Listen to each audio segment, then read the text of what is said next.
that freedom of speech is not about revolutions, not about throwing out your corrupt and authoritarian presidents. Freedom is a daily exercise, the daily choice of which side you are taking. And if you are neutral in the situation of injustice, you have chosen the side of the oppressor.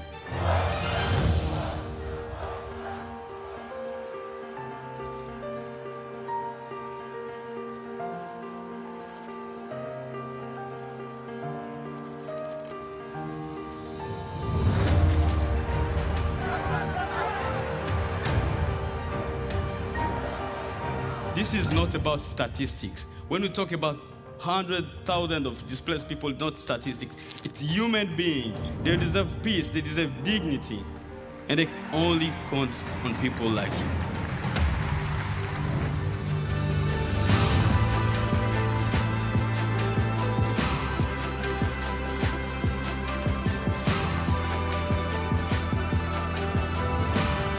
Human rights activists and dissidents in different parts of the world, they may often feel alone. And HRF is able to bring them together so that they see that the struggle is often a shared one.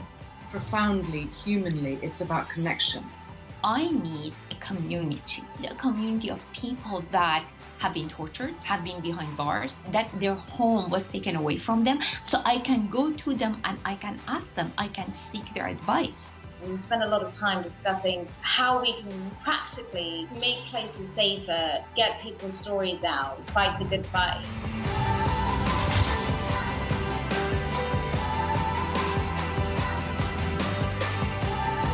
Hack North Korea, organized by the Human Rights Foundation, brought 100 engineers, coders, activists, investors, and designers to get information into and possibly out of North Korea, airdropping a different kind of weapon. Knowledge. You see people who live in free societies actually coming genuinely to see how they can help others also become free in their own societies. And that's an opportunity that I am extremely grateful HFF has given me. Our brain rewards us for extending our hands towards those in need. Perhaps the answer to the epidemic of anxiety and despair of our age is actually to extend our compassion. The future of freedom is the future of creativity, the future of our tools, the future of social impact, the future of positively affecting 1 billion people. HRF has become that support system we've been looking for a while. We're all connected. You are really fighting for humanity. Once we understand that, it's never us and them, it's all of us. HRF is this extraordinary universal knitting machine that knits us all together. What we're trying to do is link people throughout the world to know that they can have and make a difference. It's only when we choose to do this and put ourselves from empathy into compassion that we will actually be able to move the powers that be to do something similar.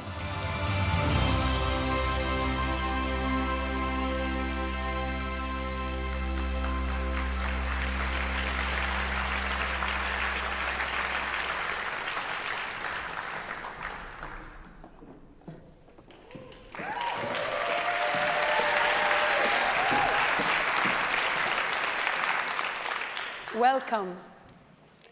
It's so wonderful to see you again today. I hope you enjoy yesterday's programming and stories. Powerful reminders that despite the challenges of the last 18 months, there are still individuals with the strength, courage, and determination to keep fighting for the truth. Their voices are the ones that are usually drowned out by government propaganda. And as we've heard yesterday, this can be challenged in various ways: art, technology, and even humor. Tania Bruguera chose creativity and art to expose Cuba's dictatorship. She has been harassed for years and detained until very recently. We're actually very fortunate to have her with us today. This is the price so many of our speakers and their families have to pay to do this work. Russian political activist Alexey Navalny was poisoned and is still sitting today in a penal colony. Burmese activist Hnin's father remains in jail for opposing the military junta. In Venezuela, Leopoldo Lopez spent 3 years in prison, much of them in solitary confinement, for daring to oppose dictator Nicolas Maduro. And others, like psychiatrist Essam Daod, works tirelessly to find ways to navigate trauma and suffering inflicted by oppressive regimes and turn these experiences into growth. For Steve Jurvetson, sustaining growth meaning innovation, finding new ways to disrupt the status quo and to ensure that our freedoms are protected. Today, you'll have the privilege to hear their stories and celebrate their work. As you listen to them, think about how you can elevate their cause. This is precisely what we strive to do at the Oslo Freedom Forum. Enjoy your day. Thank you.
My work is about the distance between propaganda and reality.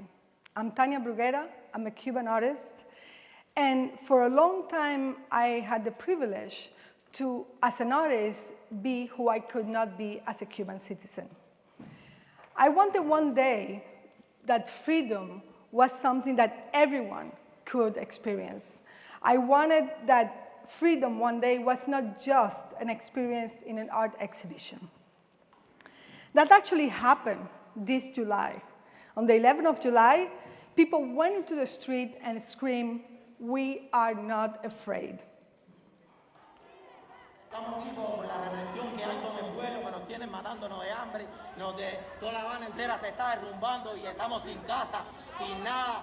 Tienen dinero para construir hoteles, para construir de todo. Y a nosotros nos tienen pasando hambre y tremendo trabajo. As you can see, Cubans were very clear about what they wanted and why they went into the street. The Cuban government wanted to portray these as just a few delinquents who here and there were doing some, trouble.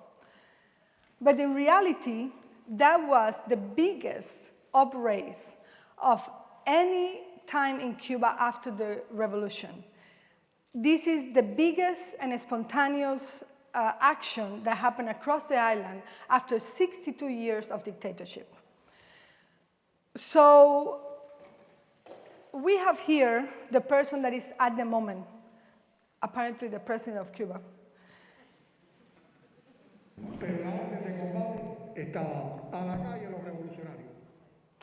So this phrase, the combat order was given to the street the revolutionary, is a code, and I'm going to translate it to you. The code is that those who will go and defend the side of the people in power would not be persecuted nor judged. It means that all that personnel that you see there who are military dressed as the people, who are going with those sticks to beat unarmed Cubans who are peacefully and actually by the Cuban Constitution had the right to be in the street. So none of these people have been judged. None of these people are going to be persecuted. Instead, all the Cubans who went there are today in jail. So we had in one day 1,088 political prisoners. We had many before, but just in one day, 1,088. What is incredible is that Cuba in one day had more political prisoners than Nicaragua and Venezuela combined. And that Cuba became in one day one of the countries with the highest rate of political prisoner per capita in the world. We also had children who were detained, and they were treated as grown-up. We had boys and girls who actually endure some violence in those prisons and mistreat them sexually. So this was a surprise for a lot of people. What happened? Cubans raised against the government. I'll tell you, and I put you some information, kind of a chronological line of what has happened before July 11. Here we're going to see how the secret police, who before dressed as the people, now dress as doctors to allow themselves to invade the house of an artist where many activists were there in hunger strike for 10 days.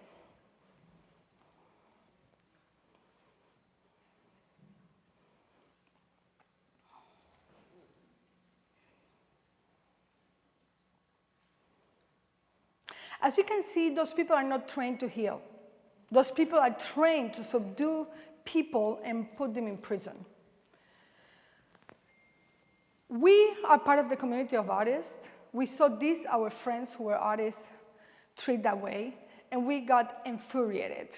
More than 500 artists came together in front of the Ministry of Culture to demand to those institutions to work properly, to do their job. And what is the job of a Ministry of Culture? To protect artists, not to be on the side of the secret police. Of course, in the process, we corroborated that the Ministry of Culture, like all the ministers in Cuba, are just part of the secret police department.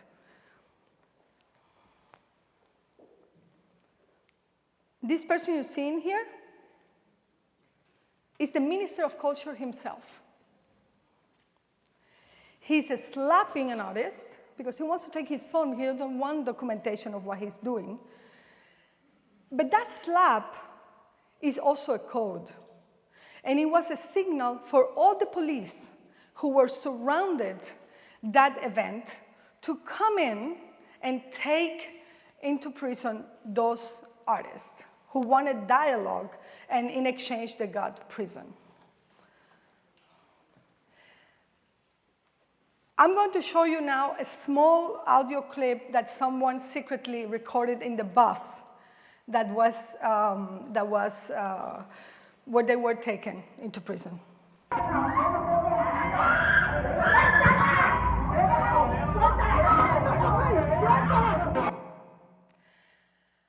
After this, we got thousands of signatures and brought this document, legal document, to the National Assembly to ask for the resignation of the Minister of Culture. 10 months later, we're still waiting. No response. On July 11, many myths were debunked.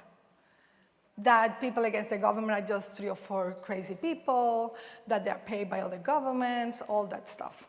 But one of the ones that was impressive to see fall was the fact that we always thought that people who had the same ideology than the people in the government were protected. Well, here we see an activist, and actually a university student, who came with a poster saying, socialism, yes, repression, no. He was taken, beaten, imprisoned, and had a trial. So there are no more myths for Cuban. I'm sorry for you. All of this happened across the internet. People were putting the stories on Facebook, on Twitter, and so on. What was the response of the government? Very easy. They took a national news program. They put private photos of activists. They put information, private chats that we had. And they actually put our telephone numbers on national TV for millions of people to see. I received many messages after that, hate messages, that I knew these were people from the government. But what the government didn't have into consideration is we also received many messages of encouragement and people who wanted us to continue.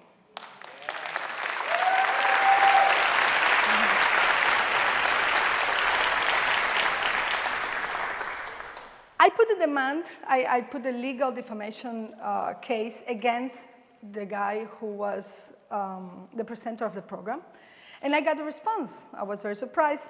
The prosecutors say that the government and the presenter had the right to do that because they were exercising their freedom of the press. This is a place where independent activists are in prison for doing online journalism.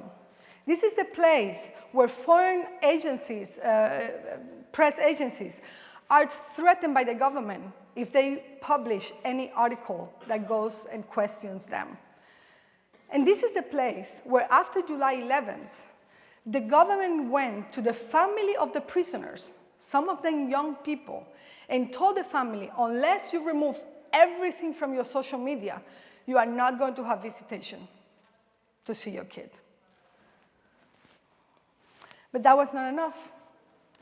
So what they did is they put police patrol in the house, in front of the house of dozens of activists. They wanted to neutralize us. They wanted us not to go out, not to meet. We could not either go out or receive visits. We could not even go to buy food. And if it wasn't enough, the 11th of July, I had these people in front of my house.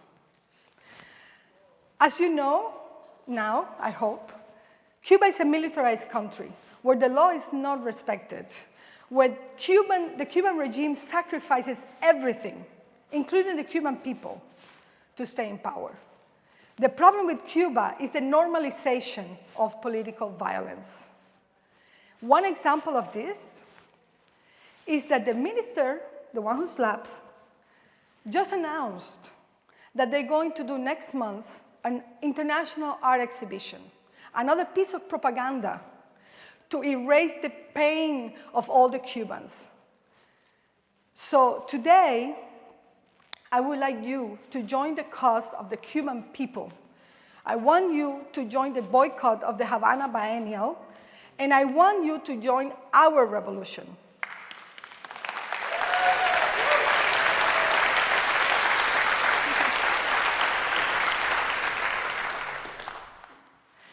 Cuando los que están en el poder tienen miedo de su propio pueblo, la democracia ya está llegando.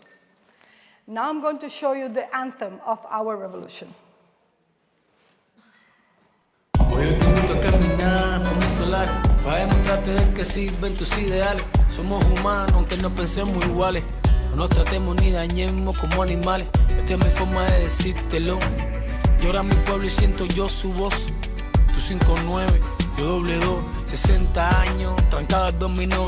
Bombo y platillo a los 500 de La Habana. Mientras en casa las cazuelas ya no tienen jama. Que celebramos si la gente anda deprisa. Cambiando Che Guevara, llama al tipo la divisa. He was born in El Cerro, an area of Havana, in December 1987.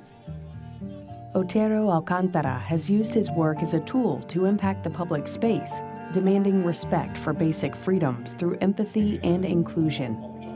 Soy un artista censurado en Cuba.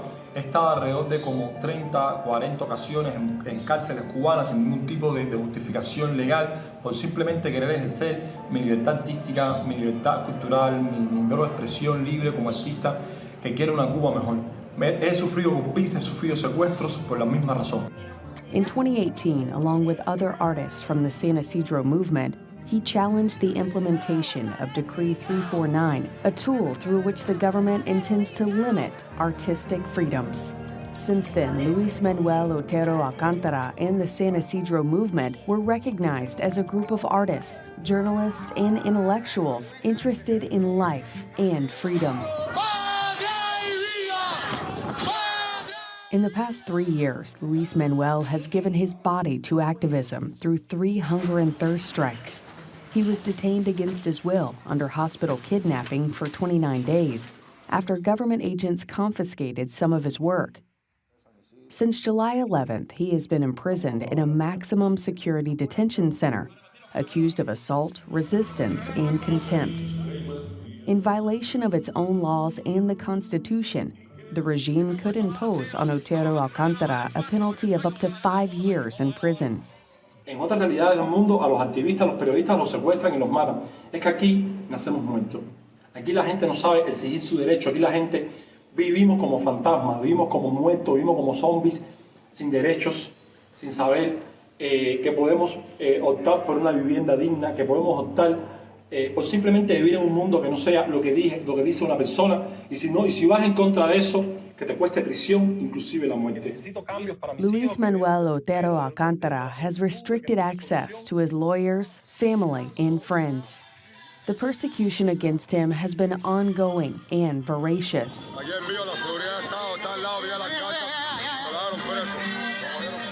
Un país donde la libertad es un lujo, donde la libertad, inclusive mucha gente ni siquiera sabe qué significa ser libre. Art is not guilty.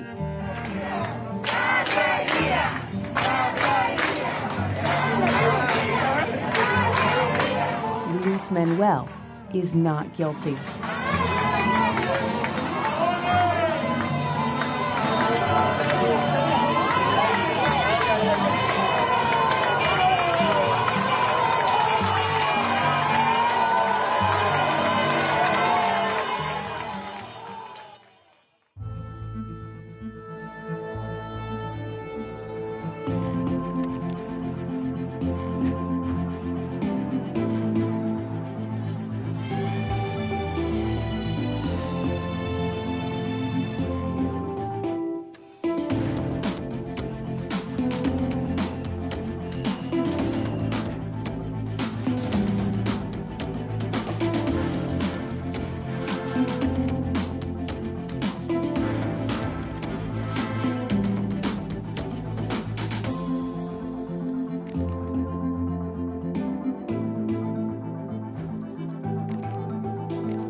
Hello, good morning. My name is Maria Pevchik, and I am an investigator. For the past 10 years, my job has been to expose crooks and thieves among Russian government officials and make videos, YouTube films for everybody to see where Russian taxpayers' money actually goes. Like this one about Vladimir Putin's secret palace on the Black Sea. This is probably the most expensive and luxurious building ever made. It has its private casino. It has a home theater of probably this size, more or less, and also its very own strip club. But this is not why I'm here today. Today, my job is very, very different. I am simply acting as a postwoman, delivering you a letter from a Russian prison, a letter written by my boss, my friend, and also the bravest person I've ever met, Alexey Navalny. If someone told me 14 months ago that I will be standing on this stage before the most distinguished, prominent, and brilliant human rights defenders in the world, I would never believe it. But 14 months ago, our lives have been turned upside down. We were traveling in Siberia, making a documentary about local corruption. The trip was fun, the weather was good, we were filming interviews, flying drones, the usual, and everything was great, really, until the 20th of August, the day when Putin decided to kill my boss with a chemical weapon, Novichok. Navalny fell into a coma on a plane from Tomsk to Moscow. The plane made an emergency landing in Omsk, where Navalny was rushed into a rundown Soviet-era hospital on the outskirts of the town. And this is where the real nightmare began. As Navalny was dying, the doctors weren't treating him properly. In fact, they wouldn't even admit he was poisoned. They were saying that he drank too much, or ate too little, or was overexposed to the sun, or took drugs. You get the point. The hospital was soon flooded with men in grey suits, and they were just everywhere. They were outside, they were in the cars, they were in the hospital inside in the corridors, they were even in the head physician's office. And they just wouldn't let Navalny go. He's not transportable, they kept saying. You cannot fly him out to a different hospital, he's too weak. You cannot see him, you cannot ask any questions, you cannot do anything, really.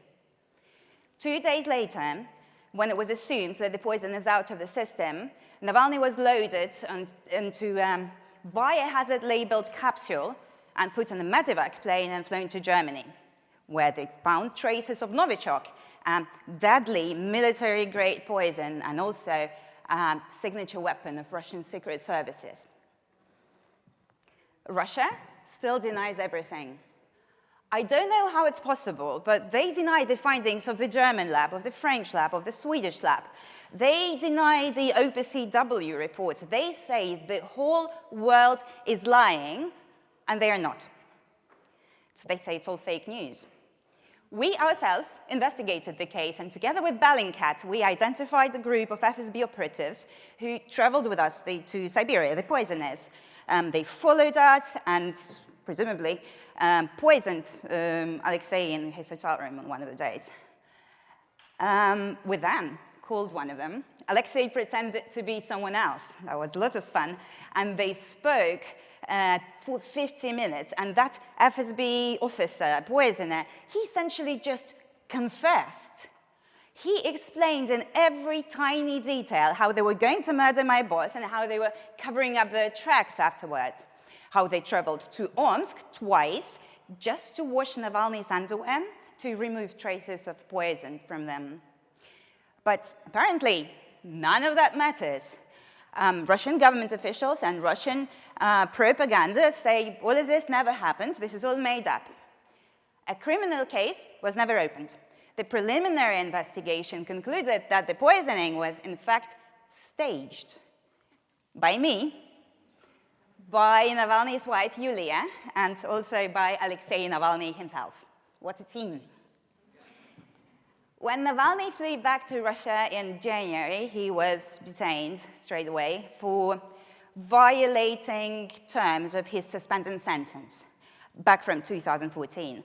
The suspended sentence got converted into the real one, and he was sent into a penal colony for 2.5 years, technically. But this is all very old news. They have opened 4 new criminal cases against Navalny. That would allow to extend his prison time to 23 years in total. So this is what brings me to the stage, and now let's get to the interesting part and read what Alexey has written for all of you.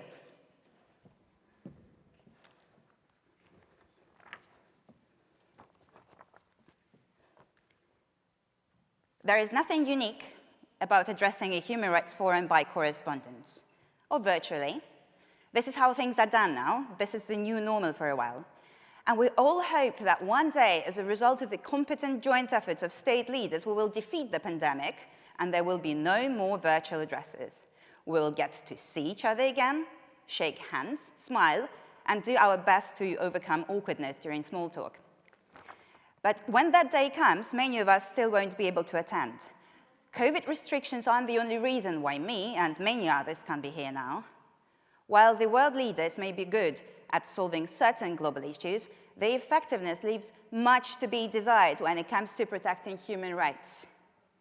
I'm afraid that it will soon be considered a miracle if a well-known activist from Russia, Belarus, Cuba, or Hong Kong comes to the forum in person instead of sending a piece of paper from a prison cell.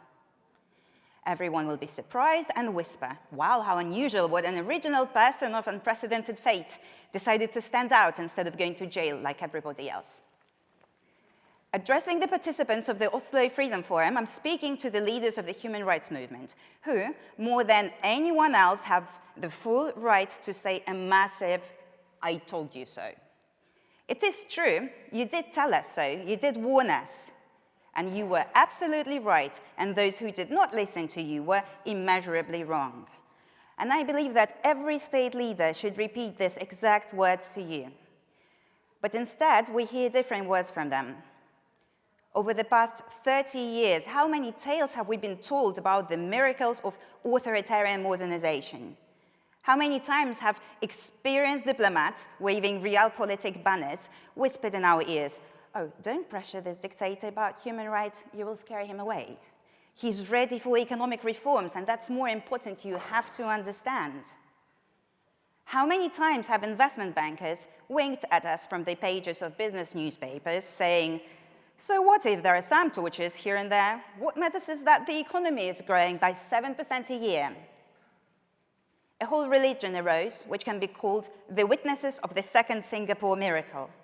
Many people from Washington to Frankfurt and London piously believed in it and continue to do so. Rwanda, Kazakhstan, Russia, Belarus, Chile were the prophets of this religion. They repeat it like a mantra. Don't pester us with human rights issues, just fill the country with investments and we will surely turn into a second Singapore. But no second Singapores have ever appeared. Human rights defenders, who still have seats in the executive committees while being silenced more and more often, turned out to be absolutely right. There will be no sustainable growth and real development in countries where human rights have not become the foundation of the state. And as long as the observance of human rights in a particular country does not become a practical factor of domestic policy, no less real than the interest rate of the central bank, this country can, at best, be an example of temporary authoritarian growth, which will soon, inevitably, turn into problems and losses. The organization that I founded specializes in fighting against corruption, and this, evidently, is enough to make it extremist in the eyes of my country's authorities. Corruption is the root cause of many troubles and global challenges, from war to poverty, but the disregard for human rights help corruption flourish. In order to steal something from a person, you must first deprive that person of the right to a fair trial, freedom of speech, and fair elections. An official taking a bribe and a policeman pulling a bag over the head of a prisoner tied to a chair are one and the same person. Their law is superiority of the strong over the weak, the superiority of the interest of a corporation over the right of an individual, the willingness to commit crimes as an act of loyalty. I greet the forum, and together with you, I want and I demand that its voice is heard. I demand that human rights issues cease to be a formality and the last, most unimportant point in a communique of yet another leaders' summit. Human rights and the struggle for them are what politics should be about, not gas pipelines and the always vague security cooperation. The fundamental rule of world politics should be that if an action or an event does not lead to real improvements in human rights, then it is, at best, useless. You have told us so, and you were absolutely right. Thank you.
Thank you. Good morning to you all. So, whenever the political situation in my country gets tense, my father would usually pack a bag of clothes and essentials, and he will keep it by the door. Things he will need in prison. Because for most of my life, he's been in and out of jail as a political prisoner, mainly because, he spent his entire life peacefully resisting military rule and working for human rights and democracy in my country. He was arrested for the first time in 1988 for leading a peaceful protest. And the first time I met my father was in prison when I was 4 years old. And I remember I really wanted to give him a hug, but there were iron bars between us. And again, in 2007, he was arrested for leading another peaceful protest. And this time, he served 5 years out of his 65 years prison sentence before being released. And again, he was arrested for the third time in February this year. He was one of those who was arrested on the first day of the military coup in Burma. And this time, I don't know how long he will be in prison for and when I will see him again. For people like me, who live very far away from home, we don't know when we can go home safely. If I go home now, I will be arrested for speaking out against the military. And for people living inside the country, they are trapped in a nightmare. In Burma today, there are more than 7,000 political prisoners in jail, and the youngest is 5 years old.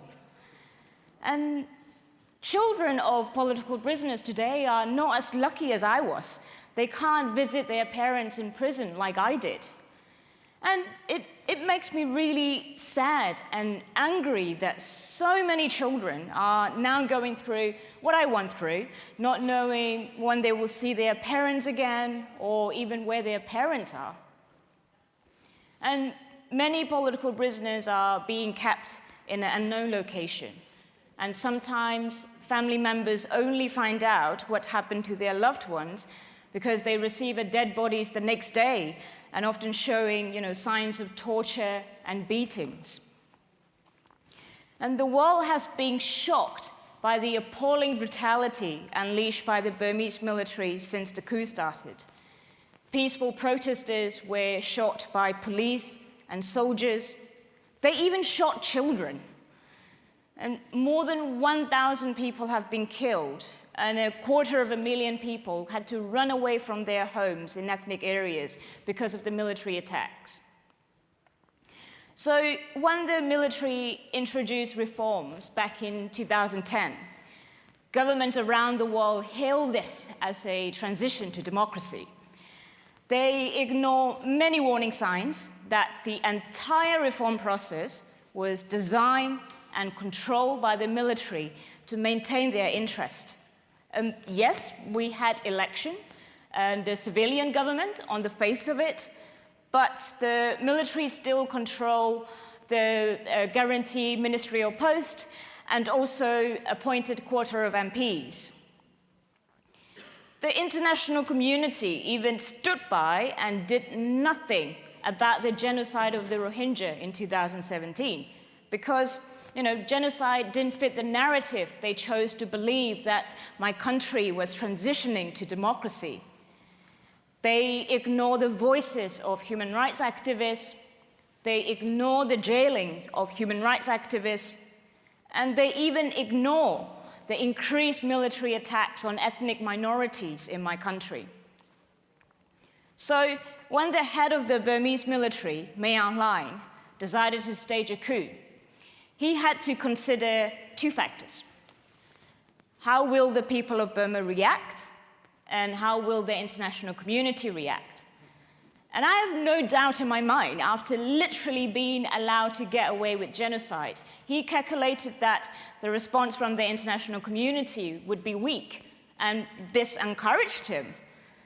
But he was wrong to underestimate the courage of people in Burma.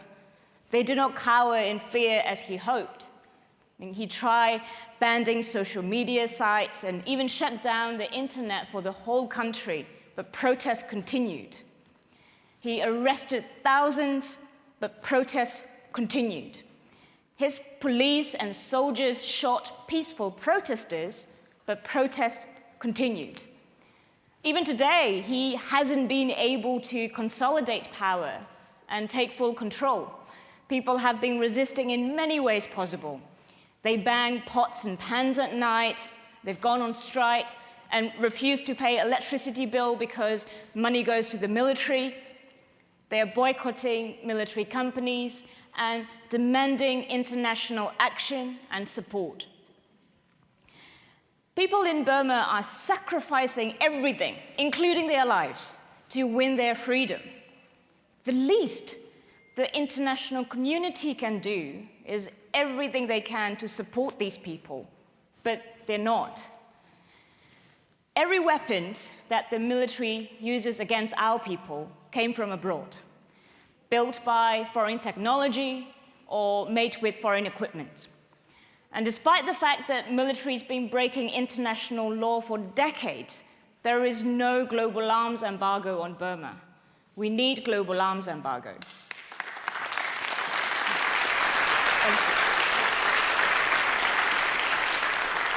And, you know, now that military control the government, they will have a lot of revenues coming from oil and gas. That need to be stopped with targeted sanctions.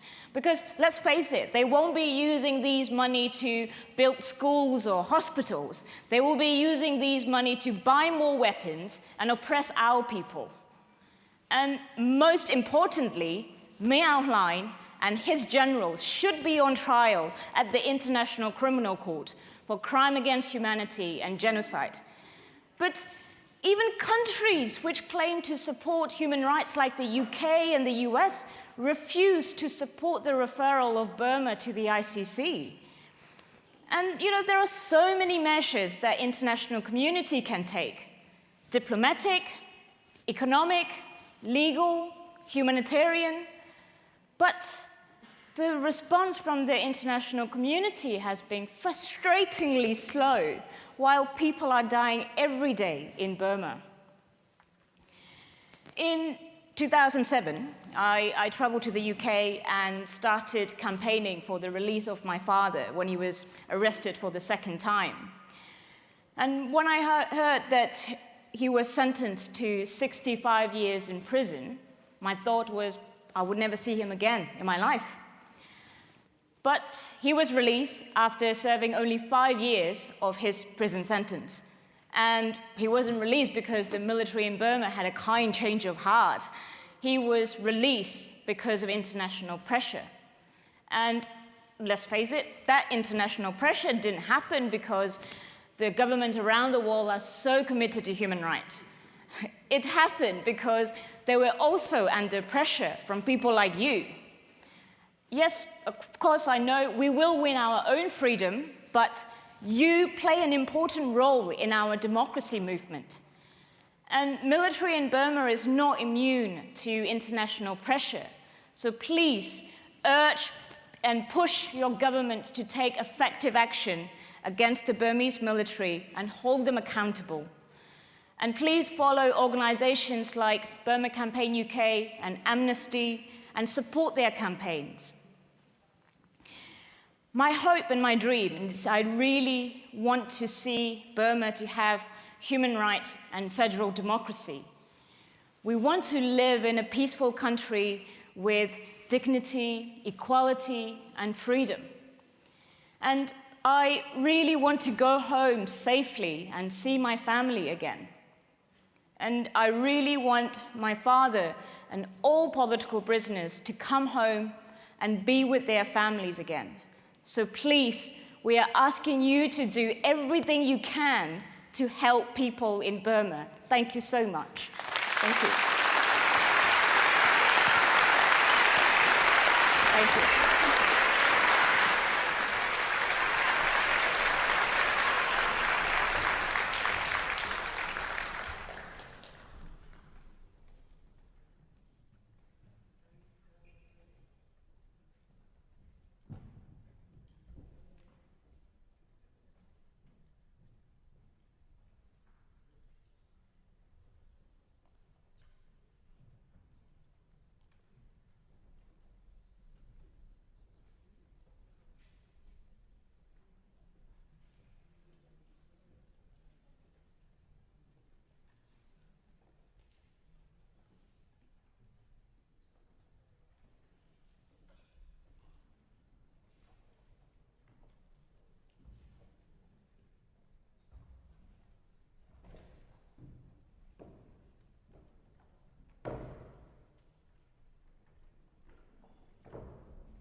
كم دمعة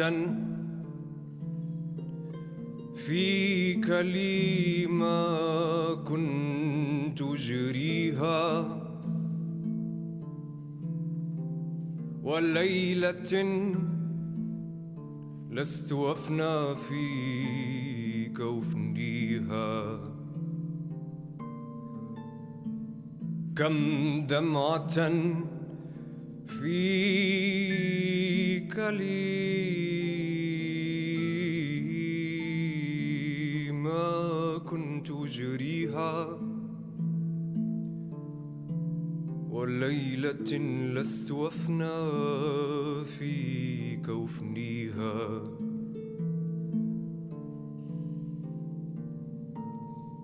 لم أسلم النفس للأسقام تتلفها إلا لعلمي بأن الوصل يجريها ونظرة منك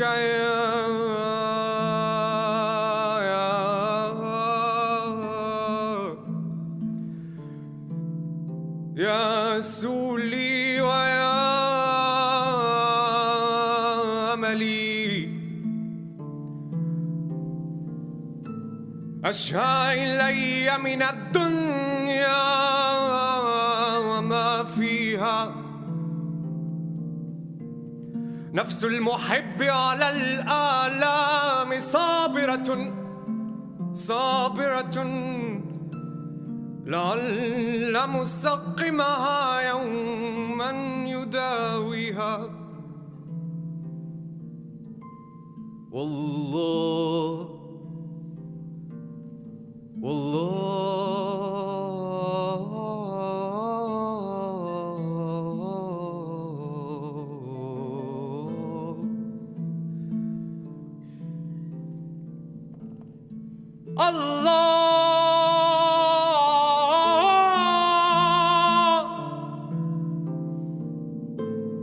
يعلم ما في النفس جارحة إلا وذكرك فيها قبل ما فيها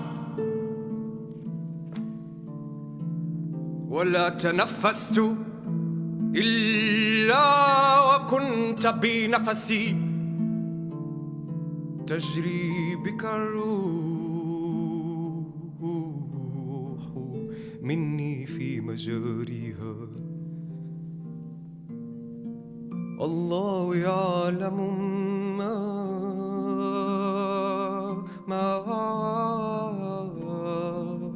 في النفس جارحة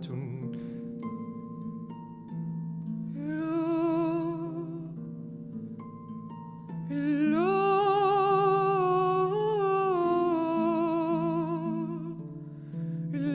وذكرك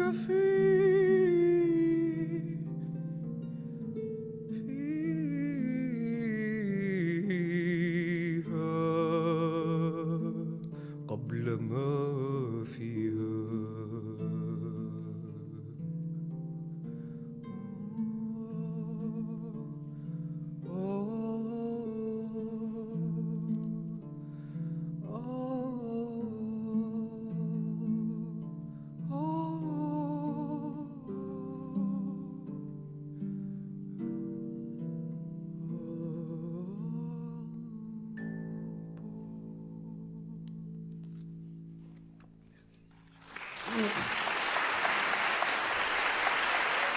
Lord.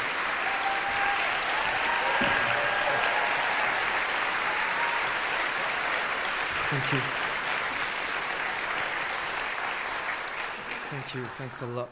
Yesterday, we performed a song at night, and so many people asked us to perform it today. So here we are. The song is called Here and Now from Mahmoud Darwish, the Palestinian poet. Hope you will enjoy it again. Thank you. Here and now between the thing and the nothing, we live on the furrow of the eternity. We are who we are, and we don't ask who we are, because we are always here, dressed in the robe of the eternity.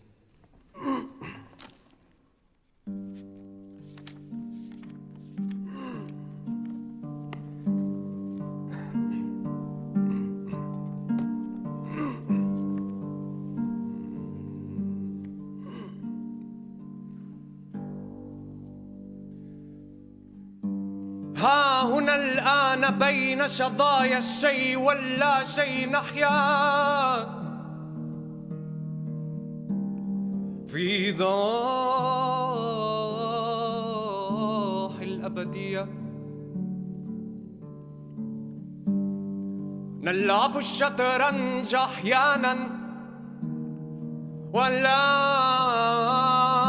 نبأ بالأقدار خلف الباب ما زلنا هنا نبني من الأنقاض أبراج حمام قمرية نعرف الماضي ولا نمضي ولا نقضي ليالي الصيف بحث عن فروسيات أمس الذهبية نحن من نحن ولا نسأل من نحن ما زلنا هنا نرثق ثوب الأزلية ولنا نصف حياة ولنا نصف ممات ومشاري خلود وهوية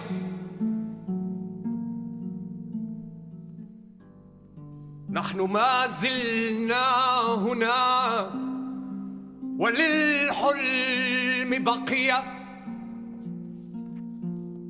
ولنا أحلامنا الصغرى كأن نصحو من النوم معافين من الخيبة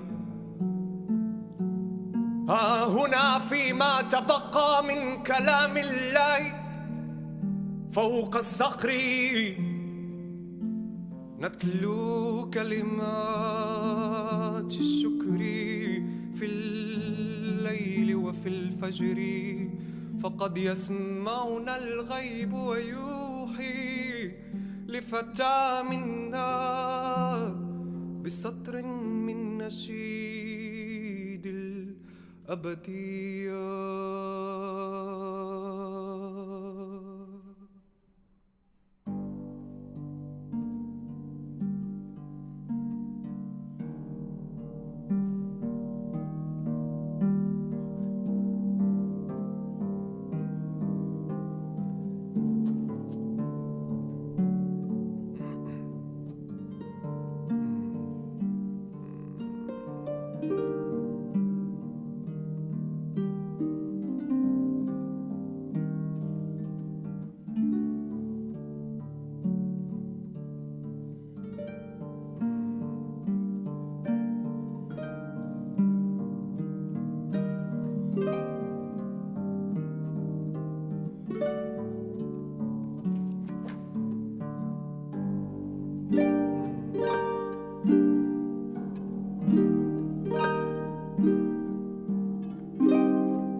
الآن بين الأمس والغد تغسل امرأة زجاج البيت.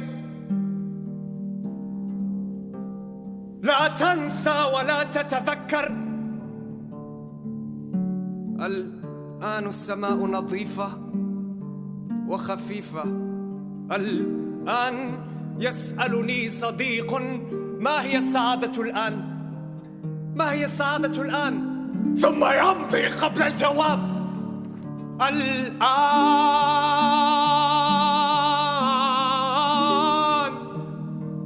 بين الأمس والغد برزخ متموج ومؤقت. يقف الزمان بين الهنيهتين. الآن البلاد جميلة. الآن ترتفع التلال لترضى الغيم الشفيف وتسمع الإلهام والغد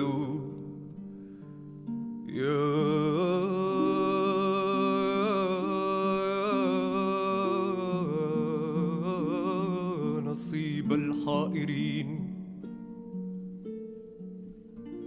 الآن فيما تبقى من كلام الله فوق الصخر نتلو كلمات الشكر في الليل وفي الفجر. فقد يسمعنا الغيب ويوحي لفتى منا بسطر من نشيد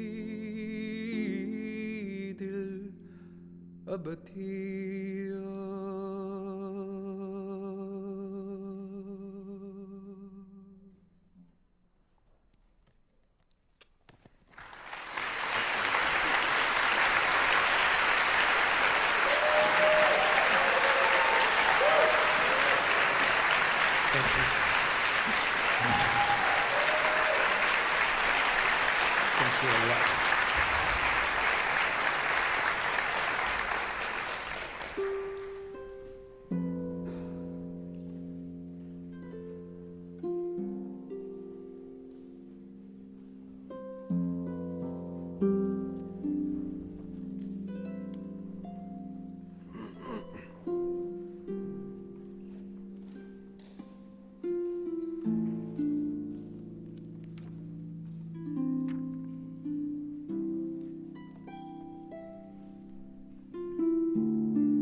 والله ما طلعت شمس ولا غربت إلا وحبك مقرون بأنفاسي، ولا جلست إلى قوم نحدثهم إلا وأنت حديثي بين جلاسي. ما زلت أطفو في بحار الهوى، يرفعني الموج وانغضت، فتارة يرفعني موجها وتارة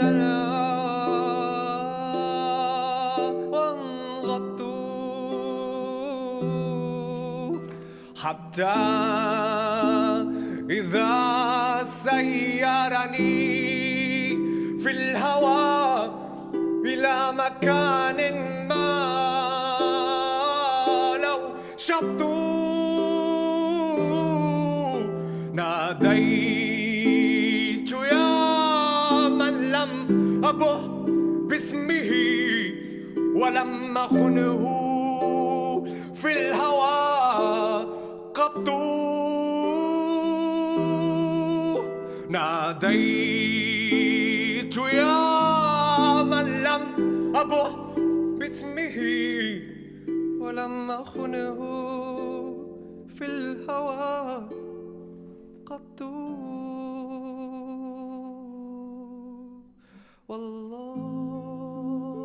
والله ما طلعت شمس ولا غربت إلا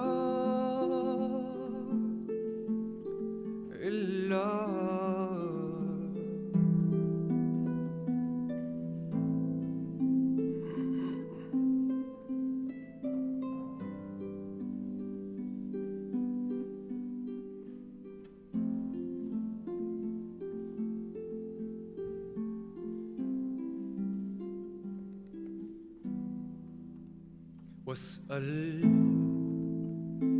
نجوم الليل هل زار الكرى جفني جفني وكيف يزور من لم يعرف لا غر وإن شحت بغمض جفونها عيني وبما جرى في موقف التوديع من ألم النوى شاهدت هول الموقف أفو لأنفاس النسيم تعلة ولوجه من نقلت شداه تشوفي فلعل نار ودي نار حبي ألا تطفي والله ما طلعت شمس ولا غربت إلا وحبك مقرون بأنفاسي ولا جلست إلى قوم أحدثهم إلا وأنت حديثي بين جلاسي يا والله ما طلعت شمس ولا غربت إلا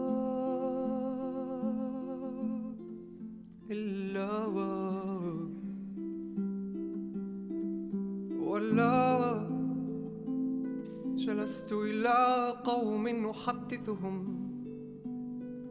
إلا وأنت حديثي بين جلاسي.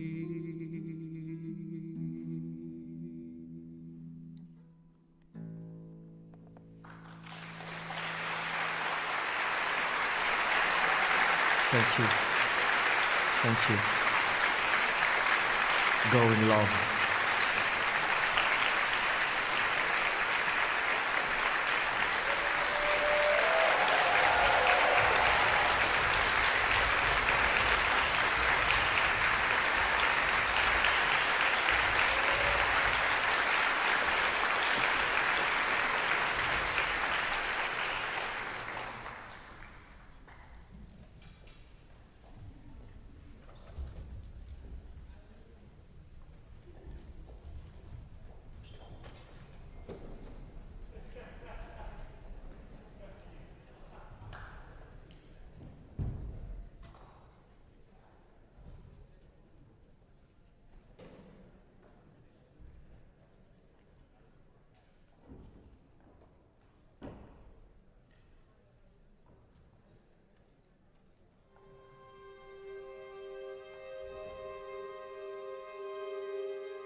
name is Hatice Cengiz.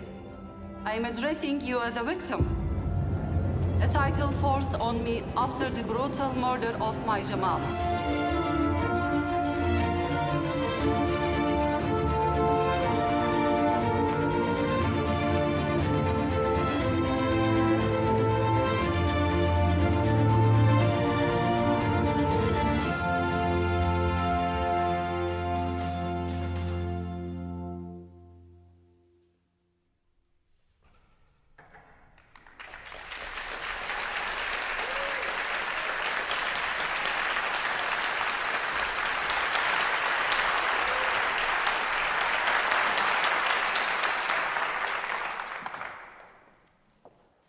Good morning. Hatice, it's so nice to have you here at the Oslo Freedom Forum. Thank you very much. Thank you for hosting me. Of course. And inviting me. Of course. And I'm feeling very interesting feelings, very emotional moments I had. And still, this video was amazing. I saw inside the studio. So what I feel, Jamal is still alive, more than he was. And it makes me more hopeful to get justice for Jamal. Well, this So Jamal, it is Jamal's dream. It was Jamal's dream. So now his dream is alive, and he's alive, and it's another chapter starting without Jamal, but for Jamal and for everyone.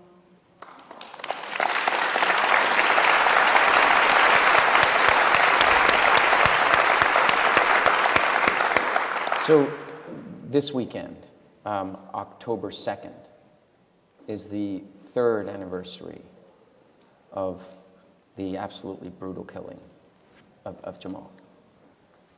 And what, in terms of keeping him and his vision alive, can you tell us a little more about Jamal's vision for the Middle East, Jamal's activism?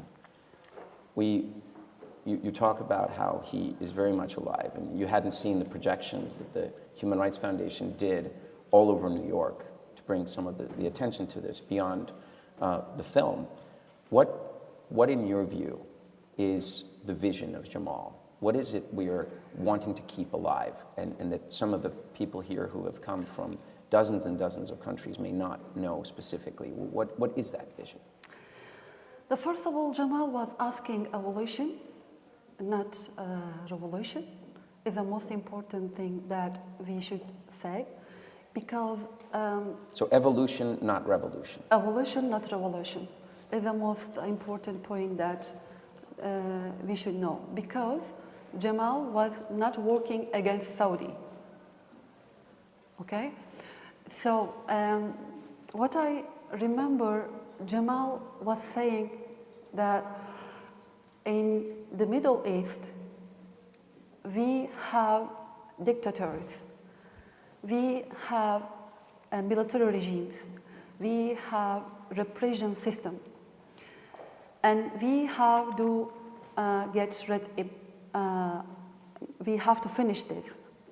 How we can do that? At the moment that there came some waves or something happened in the Middle East, 2010, he started saying that it is time to change, it is time to evolution.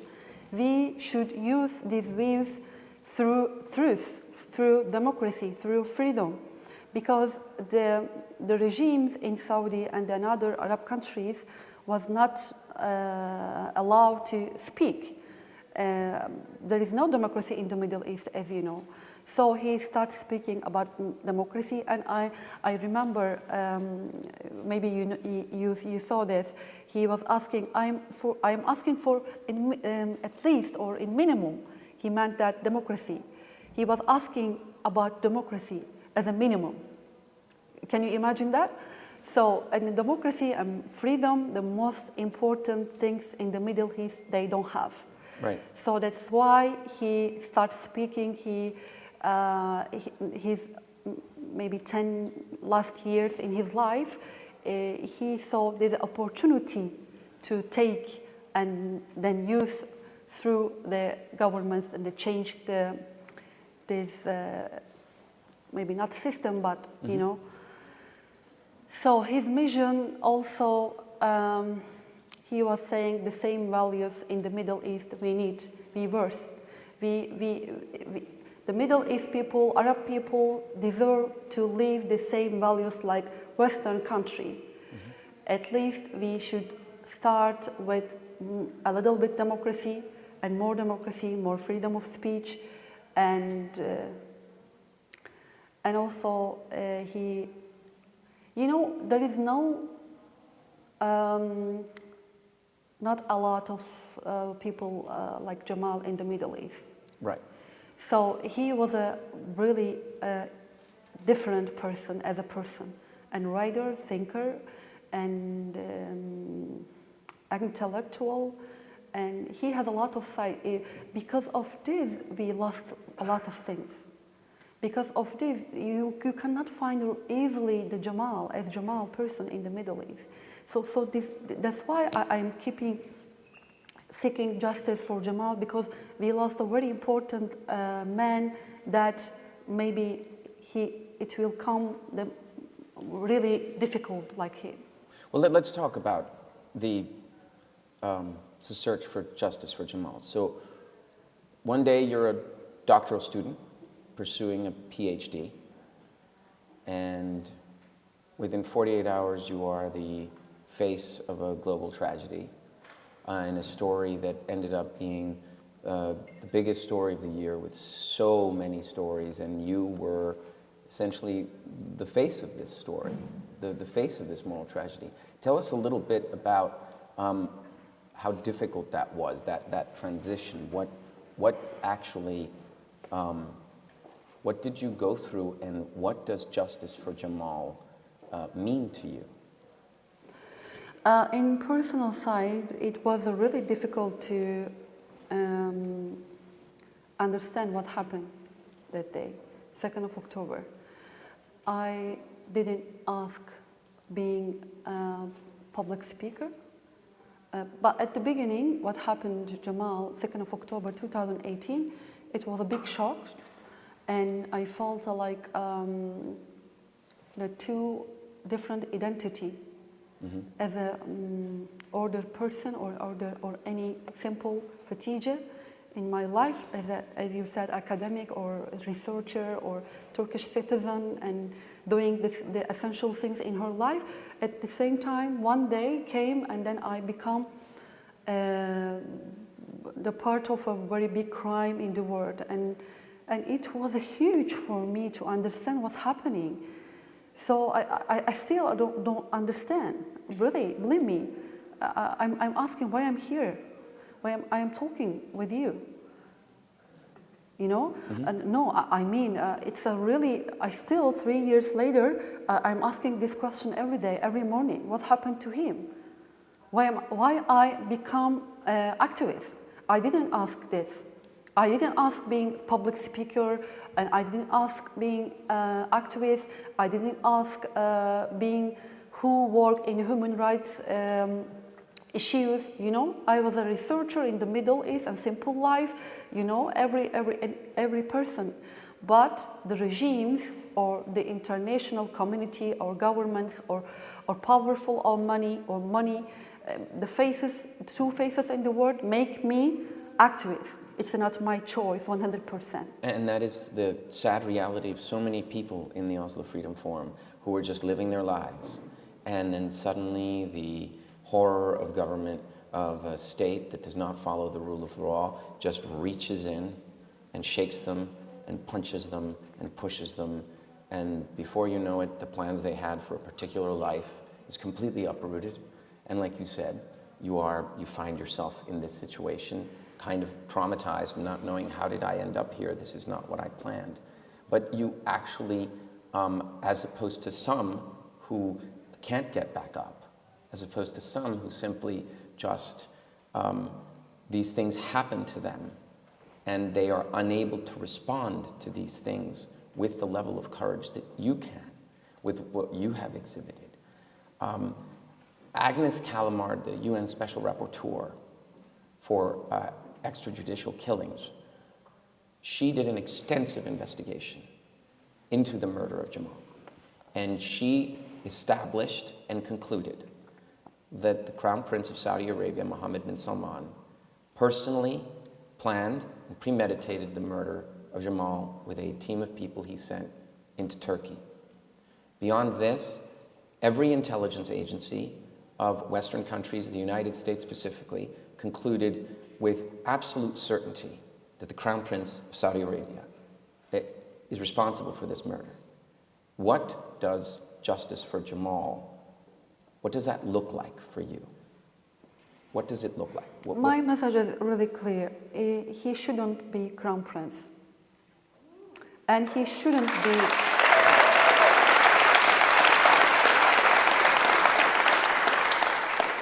a start. He shouldn't be king.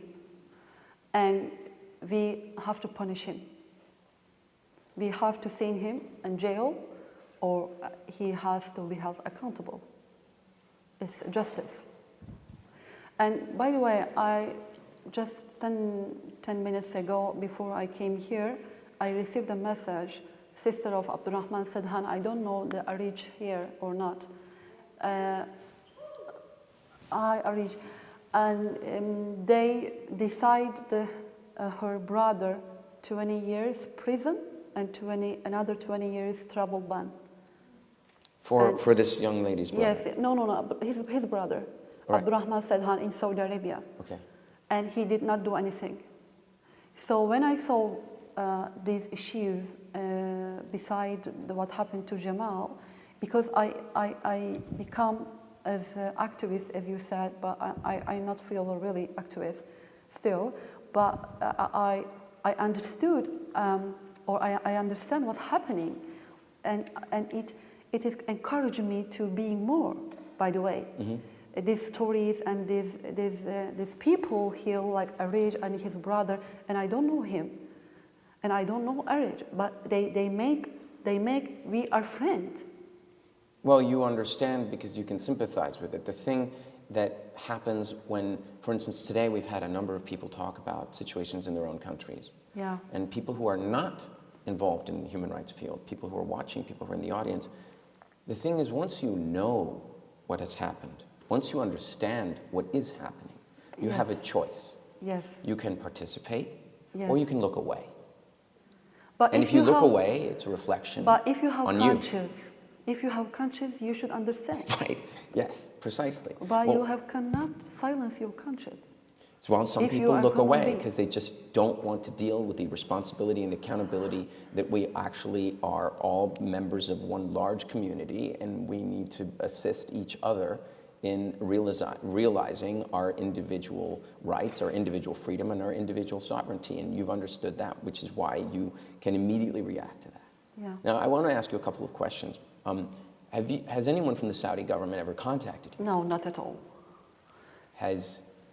In these 3 years, have you found yourself perhaps like under threat, or are they after you? Of course, every day.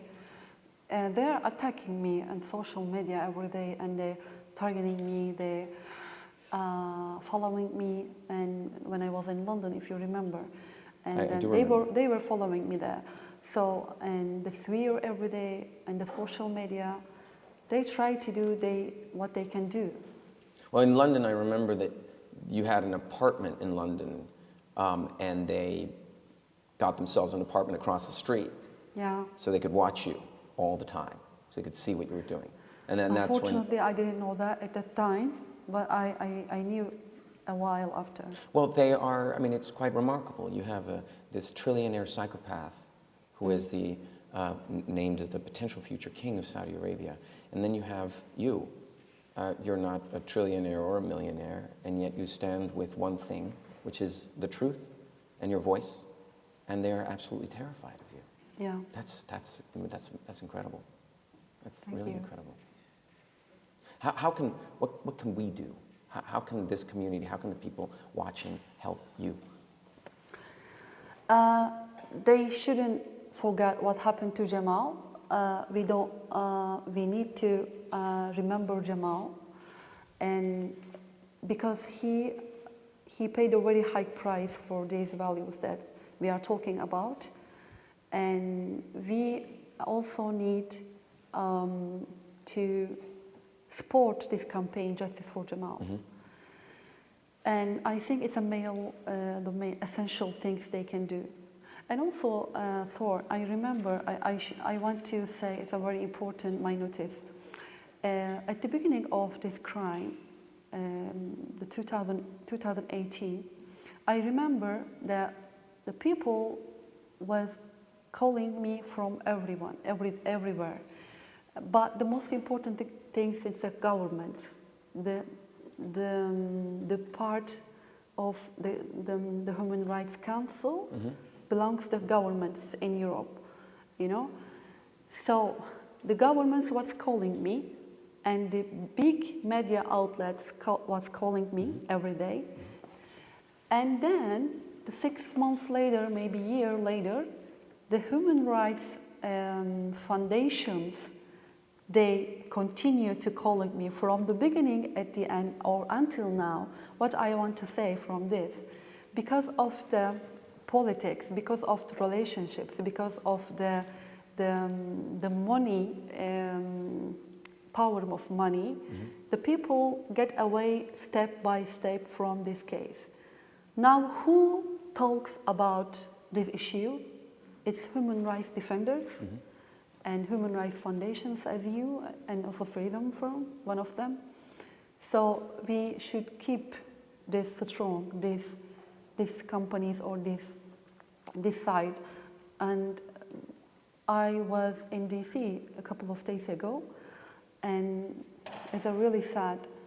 Just I saw some human rights defenders there, and they start tweeting about what's happening in DC, because we are protesting in front of consulate in Saudi embassy in Washington.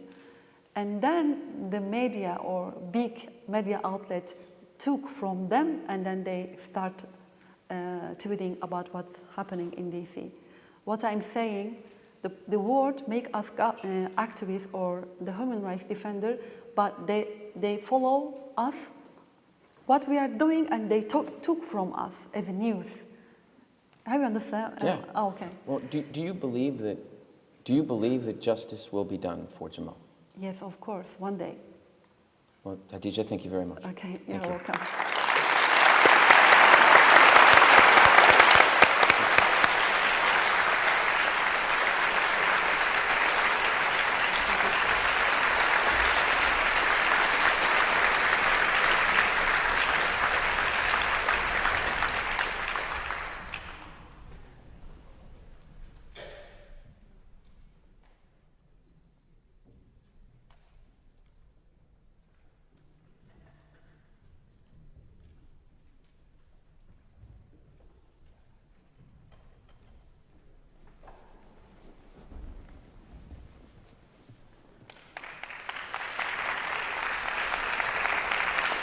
Thank you.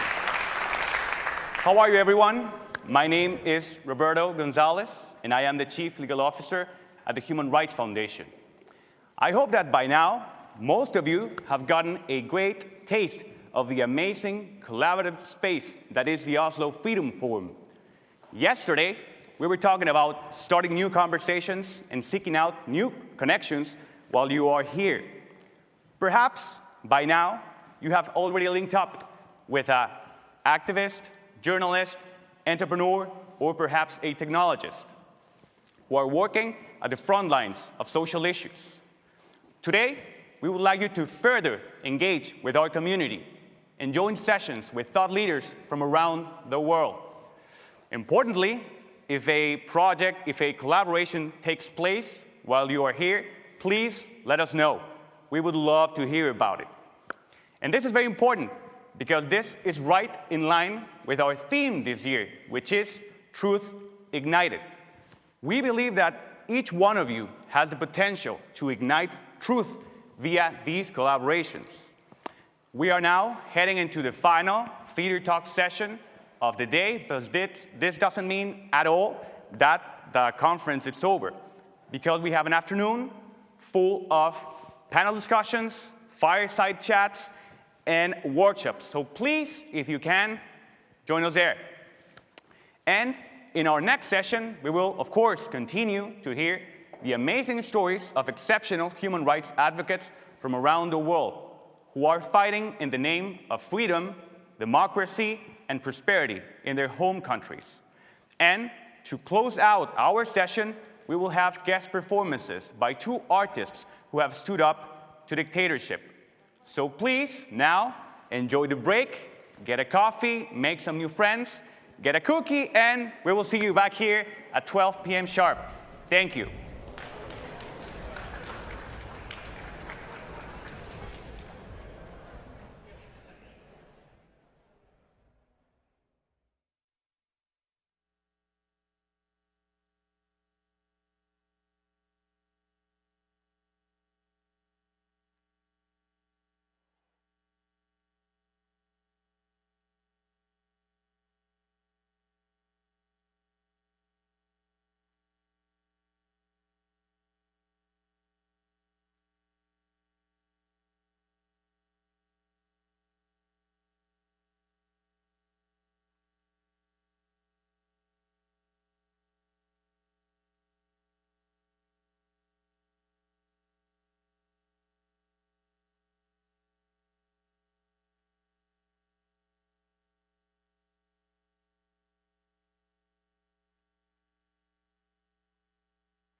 This picture nearly destroyed me. I found this girl under a tree on the morning of the 29th of October 2015 on the Greek island of Lesbos.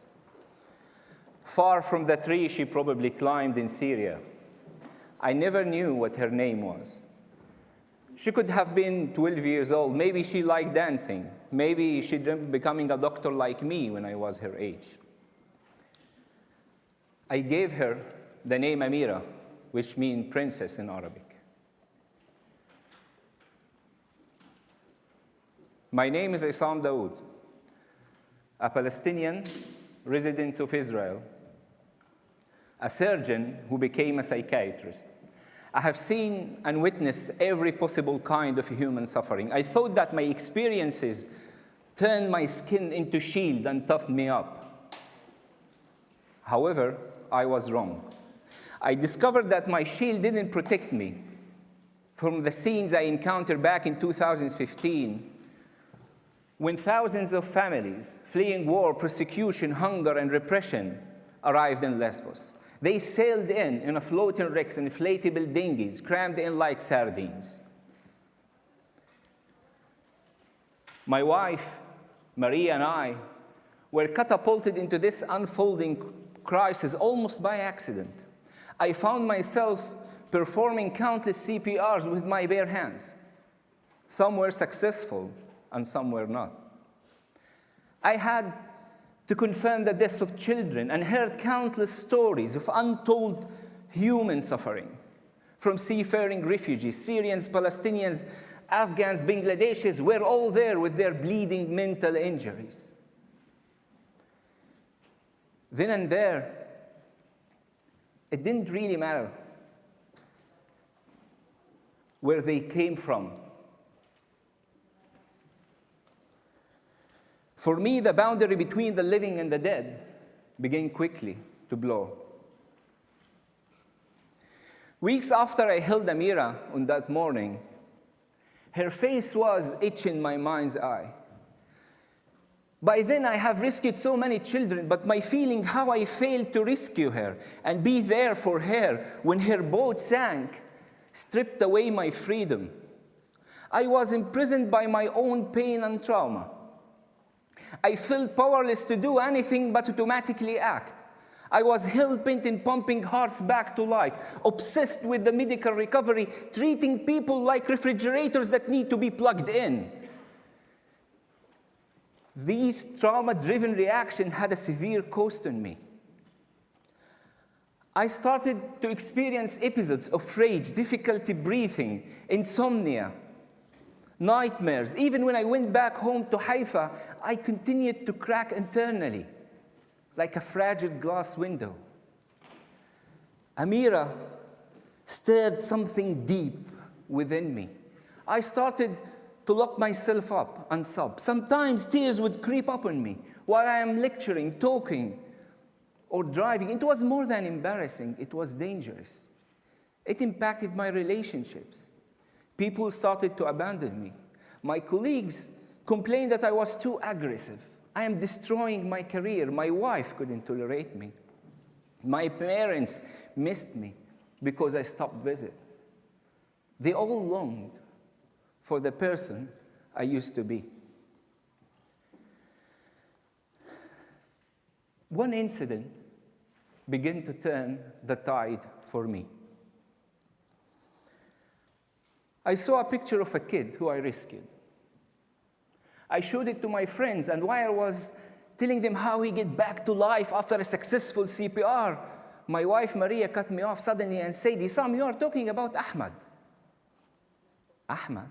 She knew his name. These kids had no names to me.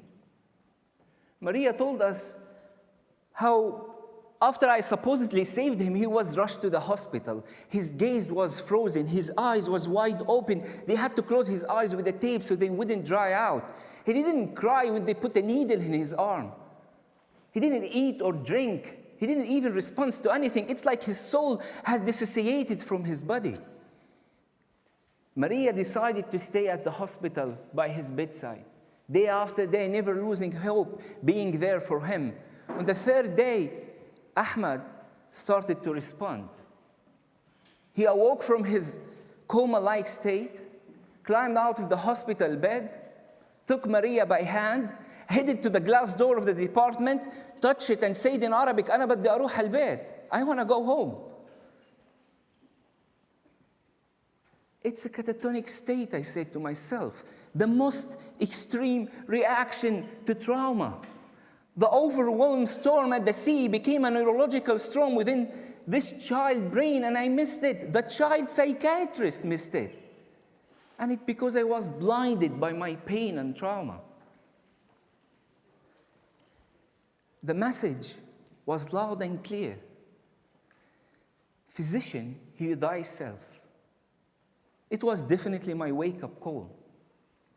I contacted my own therapist, and she said immediately, Essam, I was waiting for your phone call.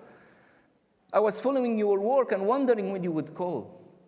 During therapy, we discussed how it wasn't really me on the inside. It was someone dead who kept doing and doing and doing, burying himself with work, avoiding to think of his own trauma. Session after session, I was able to face my trauma. I was able to face my fear, my guilt feeling, my nightmares, and regain control of my life.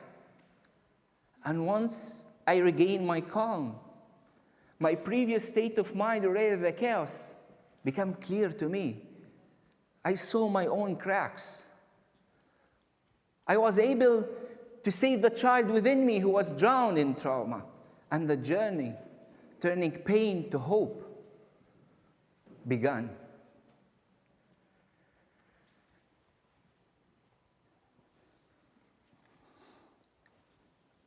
Gradually, the anger disappeared. Amira started to smile at me in my dreams. I did indeed feel happier. My marriage became viable again.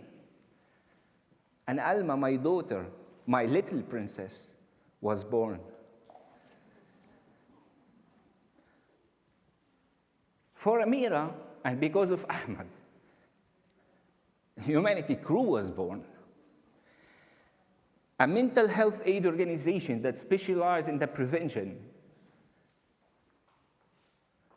of mental health support to prevent trauma in children and displaced children and refugees. For the last 6 years, Humanity Crew had more than 520 qualified trained volunteers and therapists who provided 41,000 hours of mental health support to over 20,000 refugees and impacted the lives of more than 600,000 people in 14 different countries around the world: Venezuela, Brazil, Greece, Italy, Spain, Palestine, among others.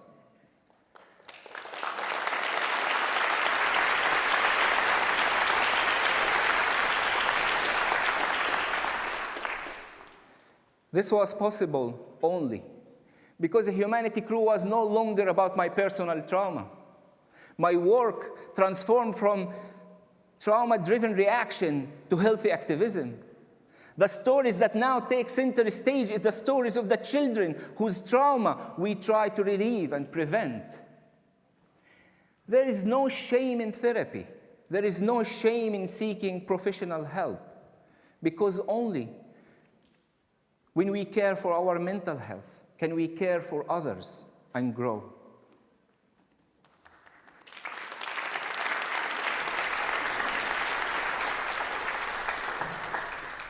This realization was my healing and my message to all of you fellow activists and to the world at large. Thank you.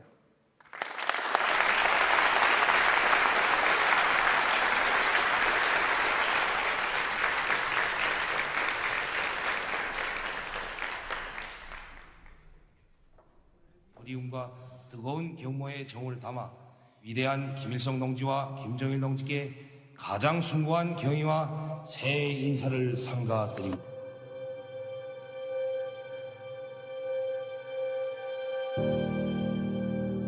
There's a new and unconventional effort to get information into North Korea by sneaking information into the country on USB drives. Human rights activists are now collecting old USB sticks, urging people to donate their old flash drives by popping them in these slots. Pack it with information, whether it's Wikipedia, movies, TV shows, ebooks. In a bid, obviously, to undermine the regime's lies and propaganda, which it feeds to its own people every single day. To open up their eyes to the fact that there is a world outside what they've been led to believe. And if you think about it, that is very dangerous for Kim Jong-un, because if people get a sense that the image of America that he has carefully painted for them is false, he could have huge problems.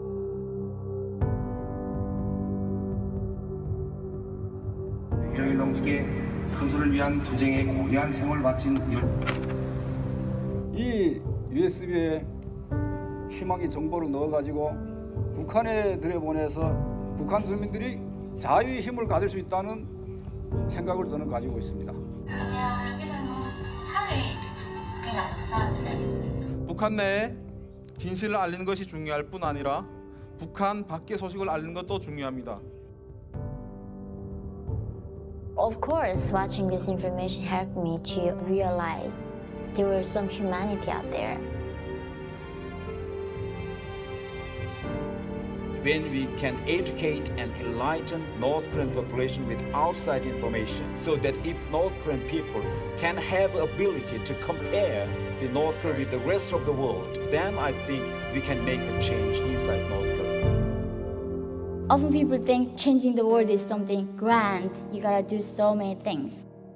But it can just simply starting by giving away flash drive you have. Because someone right now in North Korea can see outside information and dream of the world. Please join us. Let's unite for the freedom of North Koreans.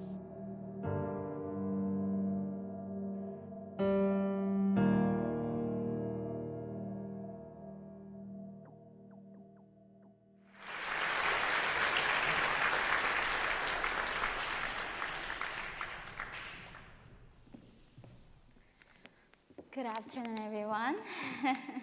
I was in the backstage, and then this video goes up, and I heard Kim Jong-un. Oh my God, this asshole. Oh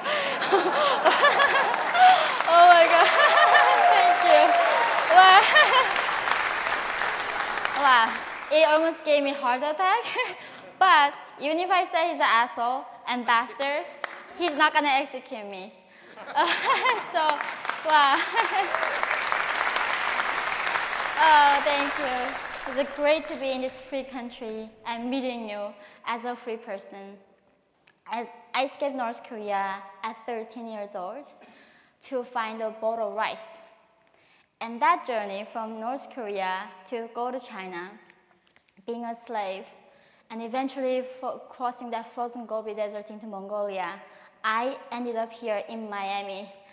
The city of party, ladies with the bikinis. So I did think I have seen it all. So today's my talk is a bit different. I'm sure you're all expecting me to share how I escaped from North Korea into freedom, but it is really my journey with the Human Rights Foundation and Oslo Freedom Forum. I don't think anybody knows this part of my story.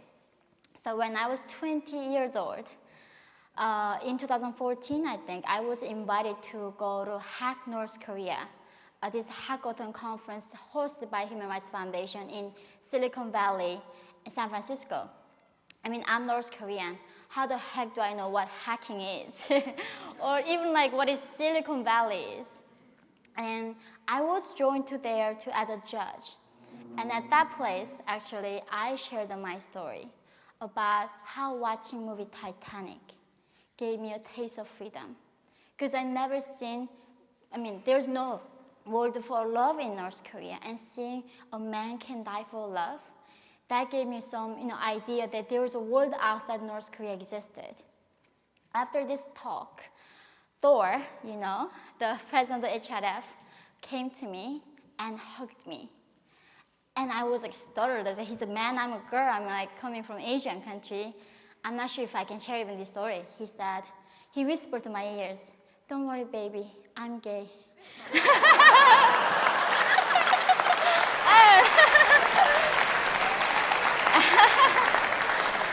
But, I mean, again, in North Korea, guys, there's no word for gay, so I have no clue. I was like, what is this? And I went to my hotel room as soon as possible, and I Googled gay. And that's I was like, oh, okay. Now that makes sense. So from there on, HRF became my family. So even though I'm laughing with you right now, standing right here, I mean, swearing at Kim Jong-un, because I stood up against Kim Jong-un and he punished 3 generations of my family who I left back in North Korea. I lost a lot of my family, but HRF became my family. Daod became my stepbrother. He taught me how to eat lobster, how to eat shrimp. I mean, he taught me so many things that I cannot even talk here right now. But this is a place where I, for the first time, understood that I wasn't alone in this world. There are people actually cared what was happening in the darkest corners in our world. I don't have a lot of time, but I am so grateful that you have supported the Oslo Freedom Forum and the Human Rights Foundation so they can continue to be a family for us and support us so we can continue our mission, freeing the people who have no idea that they are even oppressed. So thank you for being here today and supporting us. Thank you, everyone. Have a wonderful conference. Thank you so much. Thank you. I love you. Thank you so much. Thank you, thank you. Thank you so much. Thank you.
Hello, my name is Steve Jurvetson, and I am a venture capitalist from Silicon Valley, a bit different from the speakers you've heard so far today. I focus on technology, innovation, and the entrepreneurs that change the world for the better from the business sector in profound and meaningful ways, and increasingly shape the future that we live in, the fabric of society, and the structure of how we communicate. These entrepreneurs do amazing things. And the one message I have for you today is that freedom enables technology and innovation in a way that really defines progress in our world.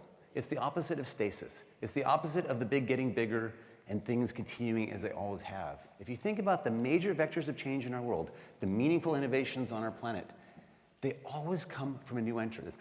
They always come from someone entering a business they weren't in before. You can think of Tesla in the automotive sector, SpaceX in the aerospace sector.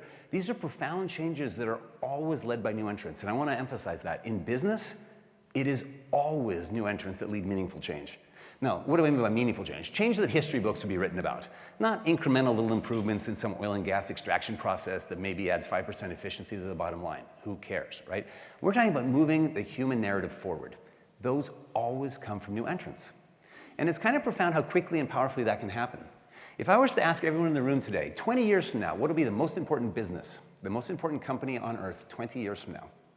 And everyone was asked to pick a company and write it down, and we checked 20 years later. I'm willing to bet no one's right, which is cheeky. I don't know what you're going to guess.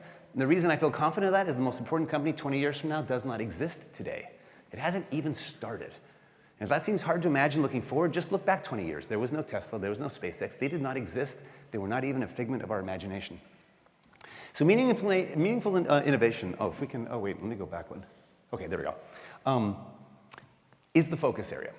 And you might ask yourself, if it's always new entrants, how do they do that, right? The big get bigger, they're powerful, they have money, they have brand, they have cash. How is it that a new entrant ever succeeds against the incumbents? And the answer is always some form of disruption. Now, disruption can come from privatization of an industry, it can come from deregulation of an industry, it could come from a new channel of distribution like the internet or mobility, which come every so often, maybe every few decades in any given geography. But it's not something you can bet on year after year. It's not why venture capitalists in Silicon Valley keep investing year after year, despite those anomalies from time to time. Oh, by the way, good financial disruption, fantastic for new entrants. All the disruption that large companies fear and that incumbents fear is great for new entrants, right? But there is one source of disruption that we perpetually count on year after year, decade after decade, and I would argue century after century, which is kind of a profound statement in a way. And that is technology's accelerating change as embodied in things like Moore's Law and this sense of future shock. That technology, this fundamental driver of innovation, keeps compounding. I'll mention Moore's Law in particular. So it's hard to see. Don't worry about the labels on the dots. They're the best price performance computer of the day. The axis is showing how much computational power a dollar can buy, inflation adjusted. So it basically says, how much bang for the buck can you get in computers? In computation, I could have plotted storage. And what's astounding is it has nothing to do with what Gordon Moore, co-founder of Intel, observed. It's nothing to do with integrated circuits. It has nothing to do with Intel. It is a profound trend spanning many different technology substrates you see at the top of the slide, right? Devices that predicted Eisenhower's win, devices that helped crack the Nazi Enigma code in World War II. Dare I say the computer that helped beat a certain chess player a few years back.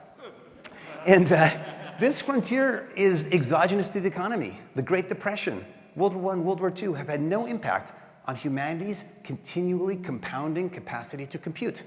It is a proxy for the information sector, of information technology in general, and it's been going on for over 120 years. By the way, this is a logarithmic scale. A straight line is an exponential. This is a double exponential. Over this time period, we're looking at a 10,000 quadrillion improvement in power for a buck. That's what's driving technology. We sort of know it intuitively. I think this is the most important thing ever graphed. And so I want that to sink in for a moment because it ripples through every industry, right? There are transformations underfoot. Every vehicle will become an autonomous vehicle. It's the software stack that matters. Same is true for every product made by SpaceX. All these industries are transforming into information technology businesses, meaning the way they compete is going to be based on IT. They do this by transforming to software-centric businesses and by using simulation to innovate much more rapidly than ever before, right? Think of life sciences and medicine becoming trial and error experimentation to a data-driven, simulation-driven science. Give you just one example, gene sequencing and all the excitement about the genomics revolution, reading and writing the DNA of life. Well, in the dotted bright pink line, you see again on a semi-log curve, this dramatic drop in the cost to read DNA, entirely driven by Moore's Law. In fact, Craig Venner in 2001 beat the US government in a matter of months in sequencing the human genome by realizing if you randomly break it up and use computers to reassemble it, you can decode the code of life more efficiently than ever before. By analogy, it'd be like shredding a library of books and letting the computers figure out how to reconstruct it later. That was a leap of faith and made all this possible in the big genomics CRISPR revolution that we're currently underway. So, why? If it's not chips, if it's not Intel, if this technology acceleration thing has nothing to do with semiconductors, why does technology accelerate? And here's a simple framework.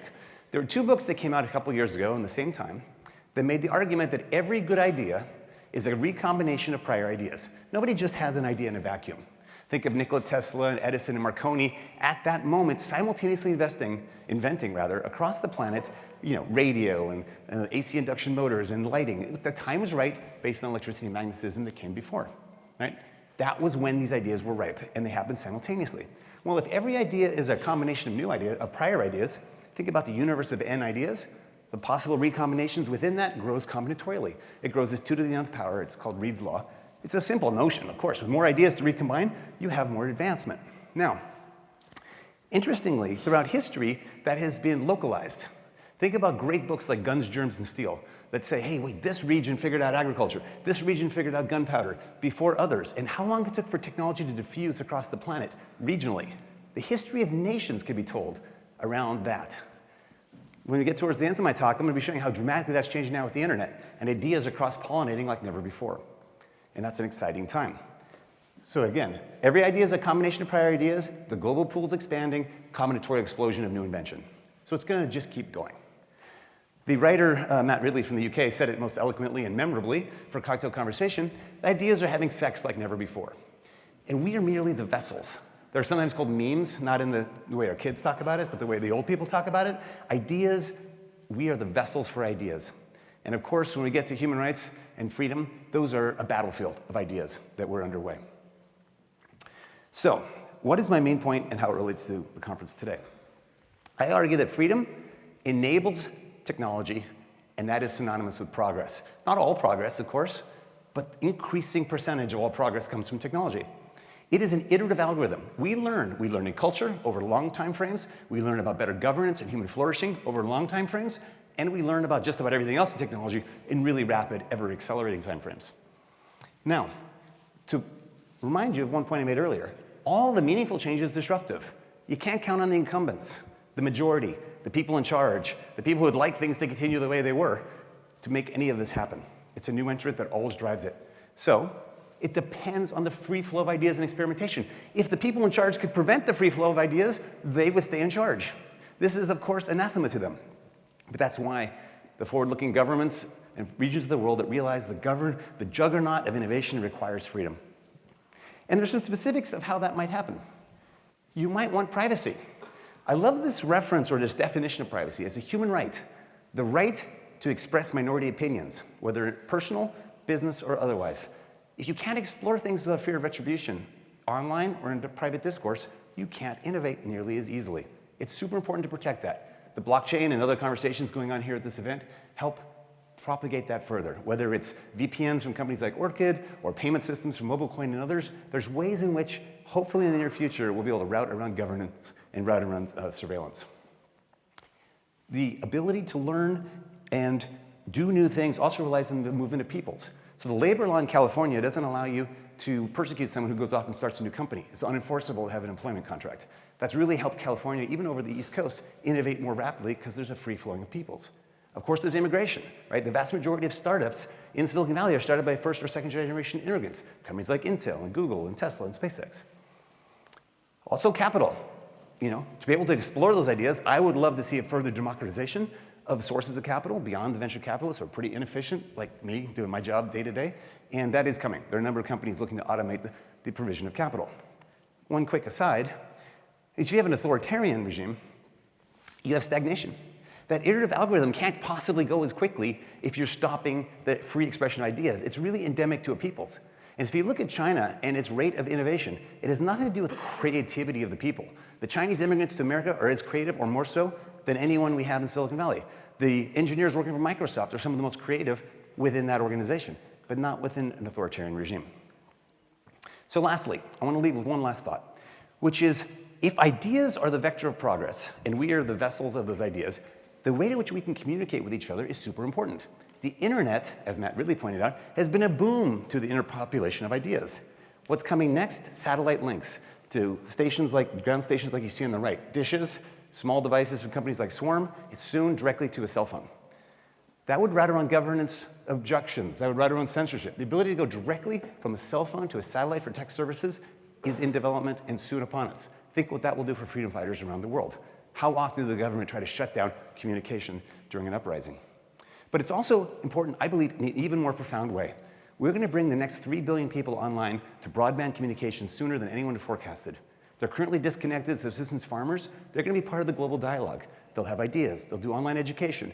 They're going to be able to populate ideas and be a vector for progress like never before. So I will predict in the next 5 to 10 years, we'll see more progress because we're connecting people online than ever before. So I want to end with a thanks. I want to thank all the freedom fighters we've heard from today and those who weren't able to be here today.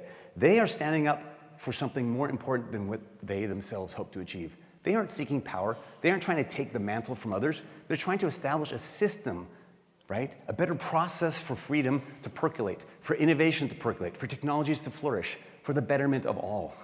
That is a very selfless stance. And in the end, it is a battle of ideas. The ideas of dictatorship, the ideas of freedom. And in that battle, I also want to thank the Human Rights Foundation for spreading the word for the fight for good, the fight for freedom, and those people among us who will forge a better future. Thank you.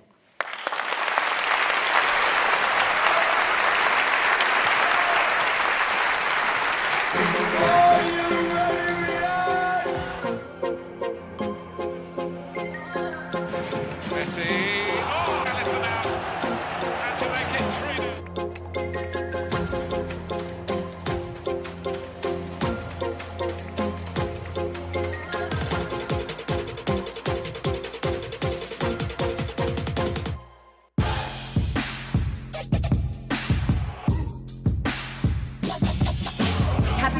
Mr. President.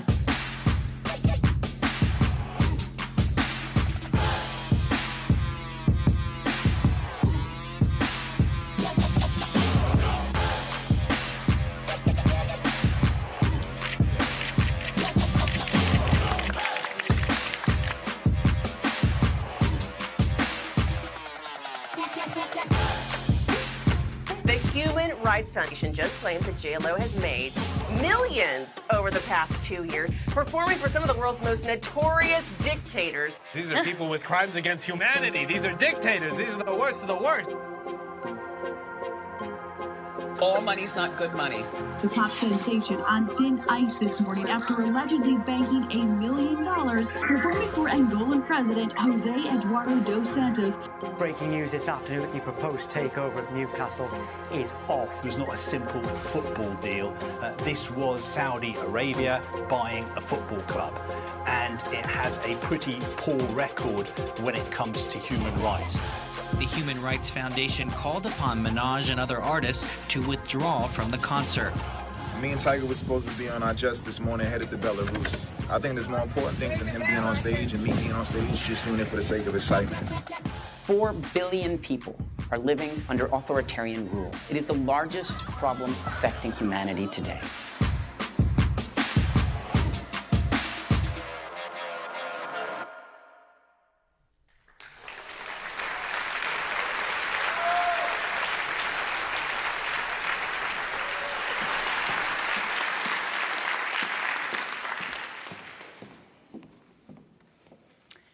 Because the power of celebrity is coupled with the responsibility to avoid supporting exploitative causes, at HRF, we believe that when celebrities participate in events sponsored by tyranny, they send a message that dictatorships can simply purchase endorsements.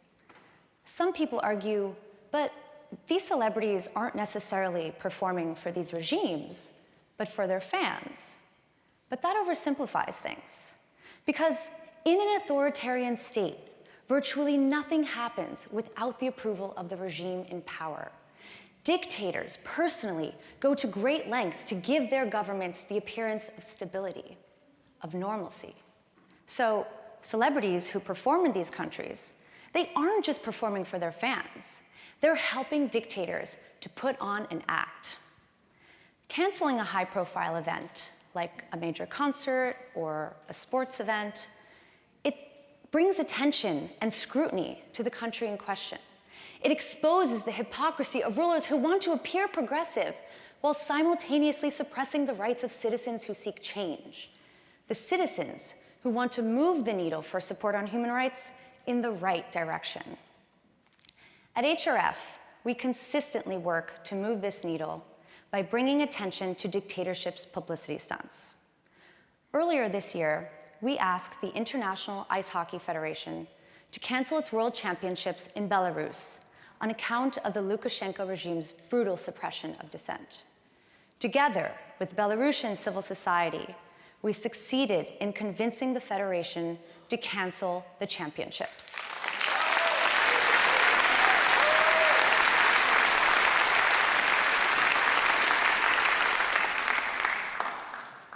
We also wrote to CBS Viacom and music producer DJ Khaled, urging them to cancel the MTV Africa Music Awards in Uganda and to make a statement in support of human rights and democracy.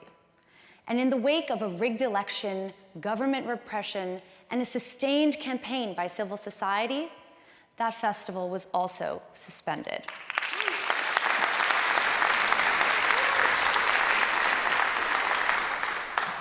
So these are just a few examples of how celebrities can be voices for those living within dictatorships' borders and beyond. But it's not just celebrities. People everywhere can help denounce dictators by boycotting events that advance authoritarian agendas. And we encourage everyone, all of you here today, to join us and to urge your favorite stars to prioritize morals over money, and to use their fame to live up to their responsibilities, which means not performing for dictators.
Thank you. Thank you. Muchas gracias. Muchas gracias. My country, Venezuela, used to be an island of democracy in Latin America. It used to be surrounded by dictatorships, and it used to be a prosperous nation. A nation with problems, like many others, but a nation that was willing to solve those problems through democracy. Everything started to change 21 years ago, when Hugo Chavez was elected, and he started to impose an authoritarian system into Venezuelan institutions and society. It all started by the change of the Constitution. It started by the change of the people who were leading the institutions in Venezuela. Many people thought that these were changes that were necessary. At the time, the population thought that with the change of the Constitution, everything was going to change. But what really changed was that we lost democracy. And we lost democracy in a way that it was gradual.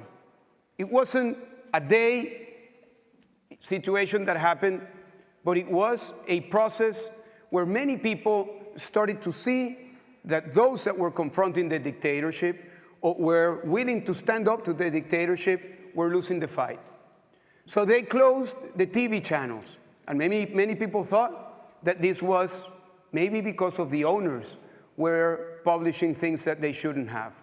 Then they went against the union leaders, and they imprisoned them. And maybe some people thought that these union leaders were saying and protesting in ways that they shouldn't have. They went against journalists. People thought that maybe they were saying too much about what was happening. They went against artists. Then they went against businessmen, against people who were landowners, against politicians. And all of a sudden, we looked back and freedom was confined from our country. Didn't happen in isolation. It happened in the eyes of the rest of the world. We went out to Latin America, to the United States, and to Europe, alerting what was happening. But we were not heard. We were presented as being exaggerating what was happening in Venezuela. We heard things like Venezuela has become an experiment of a new democracy, a tropicalized democracy. Venezuela, sure, is having some problems with democracy. Some people said that it was a competitive authoritarianism, and all sorts of adjectives not to call things by their name. So, in the year 2013, after Maduro stole the presidential election for the first time, we had a discussion in our political party. We were brought into a discussion with a simple question. Are we in a democracy or in a dictatorship? And at that time, 2013, the Venezuelan people, the majority of the Venezuelan people, still didn't call what was happening in our country a dictatorship. And even the people around the other countries, of course, didn't call what was happening in Venezuela a dictatorship. Our conclusion was that it was a dictatorship. And then the next question and the next challenge was what to do about it. We had a political movement that was filled of young people that were the leaders of the student protest, filled of union leaders, of social leaders, people from all over the country that we trained ourselves in nonviolence methods.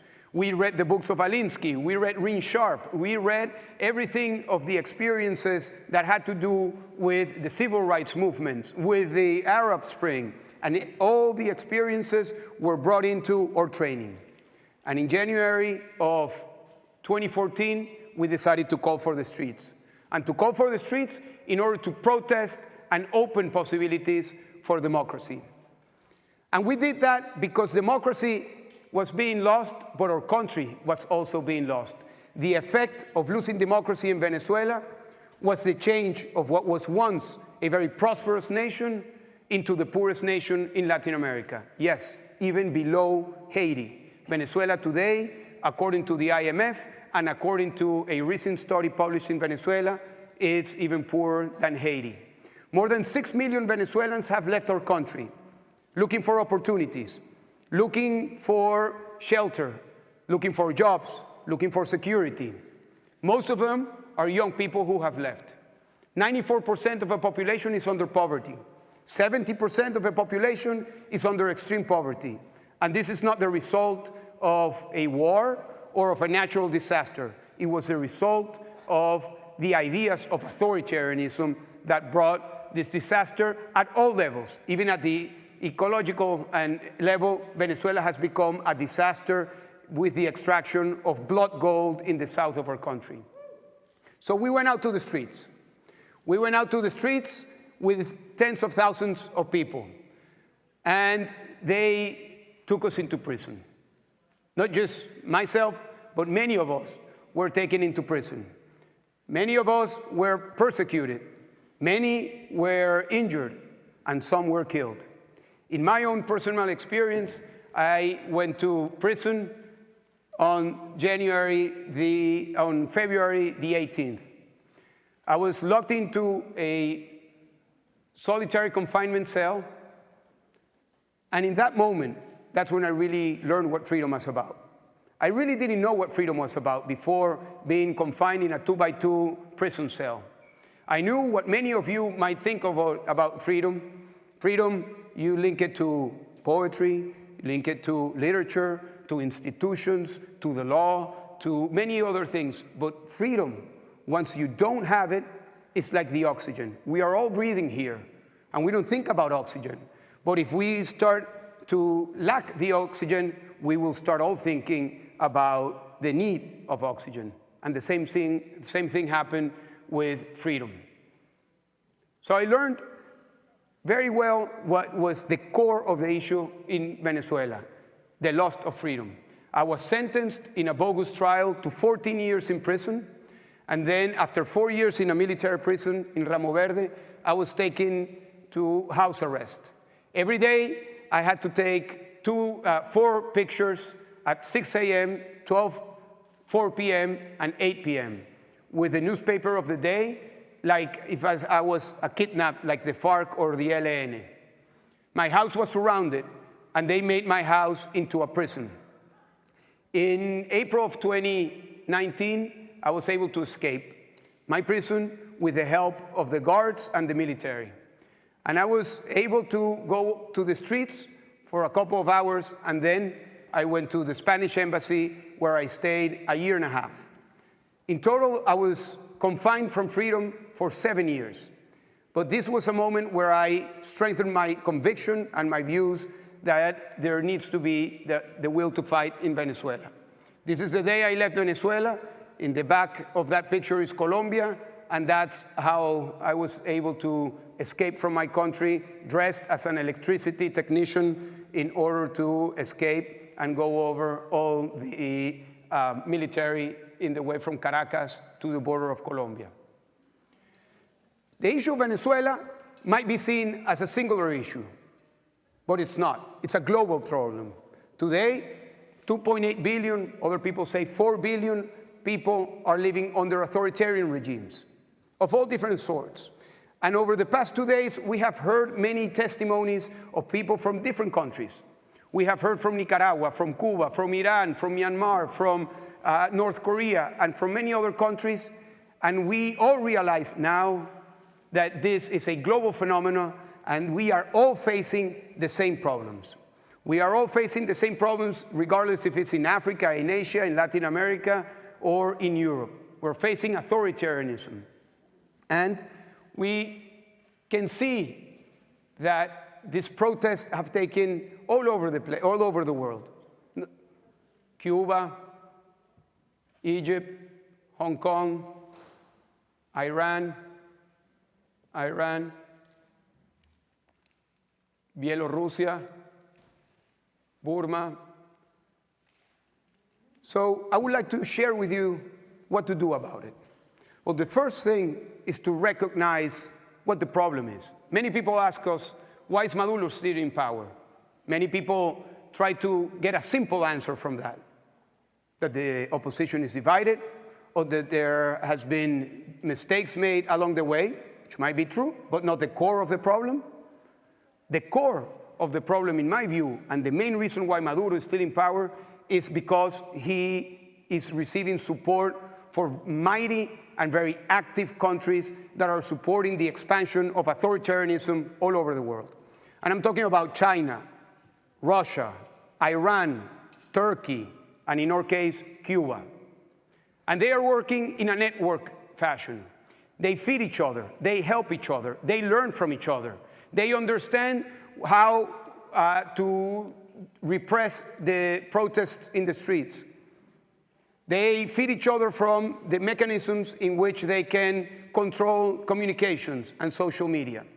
So I would like to share with you in this last couple of minutes what are some of our thoughts of what to do about it.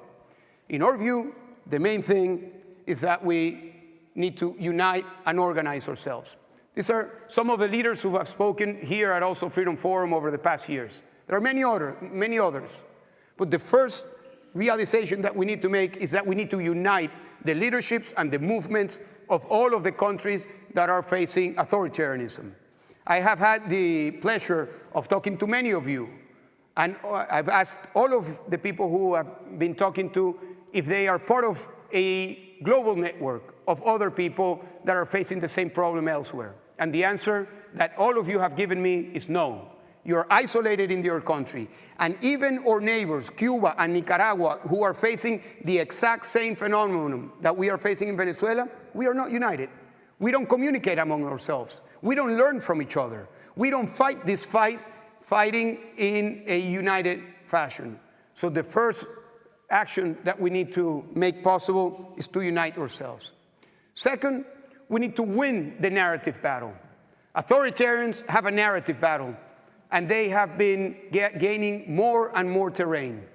And they have been attacking us. They call us terrorists. They call us delincuentes. They go against us morally. They use and manipulate social media in order to morally assassinate us. And they have a story about what they are doing. We need to win the narrative battle. We need to rethink about what the narrative about freedom and democracy is all about. I studied in the US during the 1990s. That was a moment of hope. That was the moment of the end of history. It was the moment where everybody thought that the years to come were going to be about democracy and market economy. 25 years after that, things have changed, but not in that direction. There are more authoritarian regimes in place. There are more people living under authoritarian regimes. There are less democracies. And it has become a truth that in order to have prosperity and an economy that grows, you don't need democracy. So that idea that democracy and market economy were the combination that was going to impose in all of the countries in the world, we now know that is not the case. So we need to win the narrative, and we need to create the positive sentiment. We need to make democracy and freedom sexy again, as it was in prior years. We need to create the enthusiasm to fight for freedom. And this is happening at a moment where the United States and Europe and the free countries are going through a tremendous process of internal discussion filled with insecurities of the American people, the Europeans, about their own model.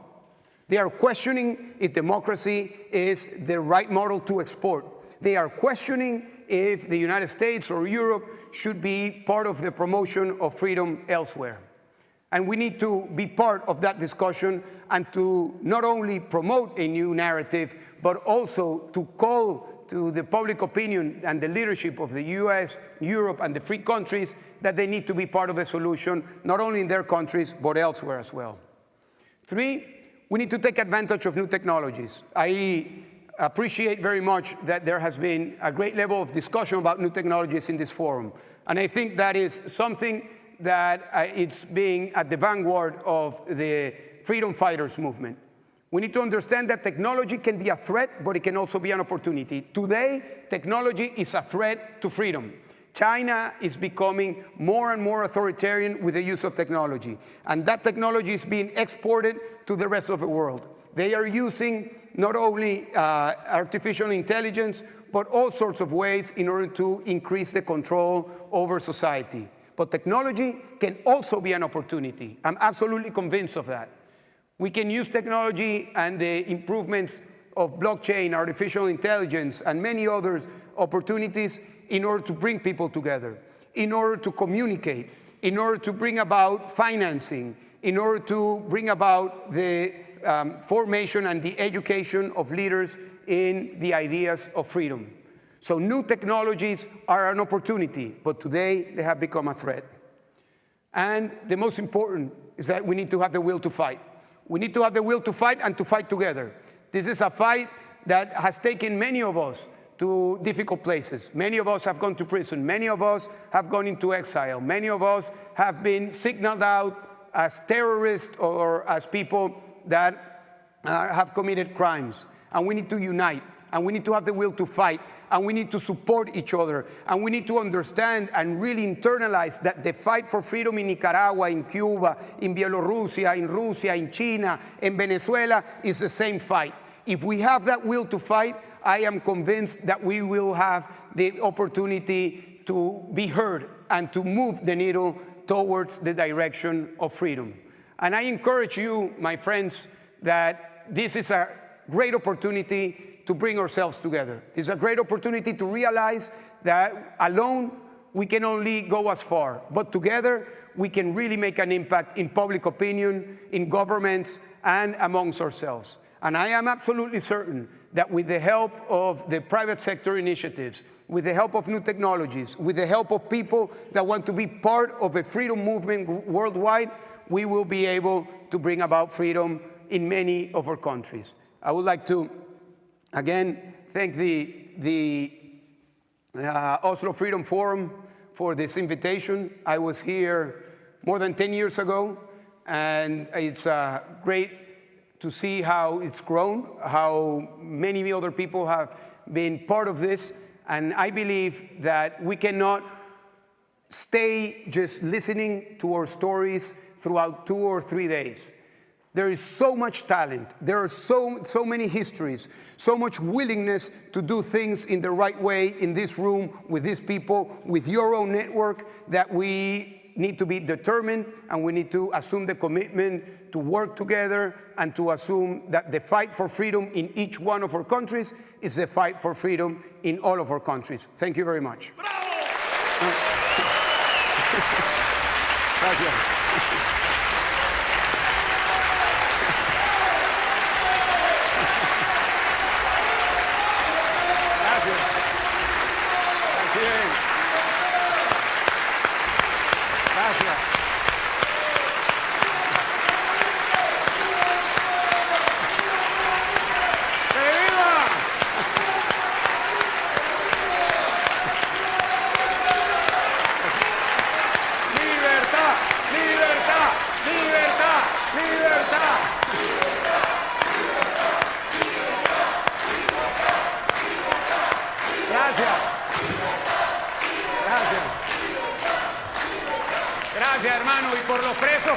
Un aplauso a los presos políticos de toda América Latina y de todo el mundo. ¡Libertad!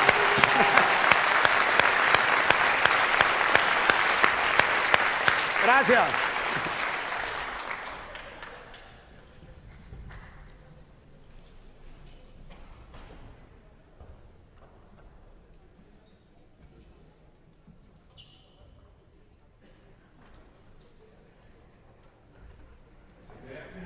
My name is Yancey Berry. I'm here to help you guys move. You guys remember me from yesterday? Let's stand on up.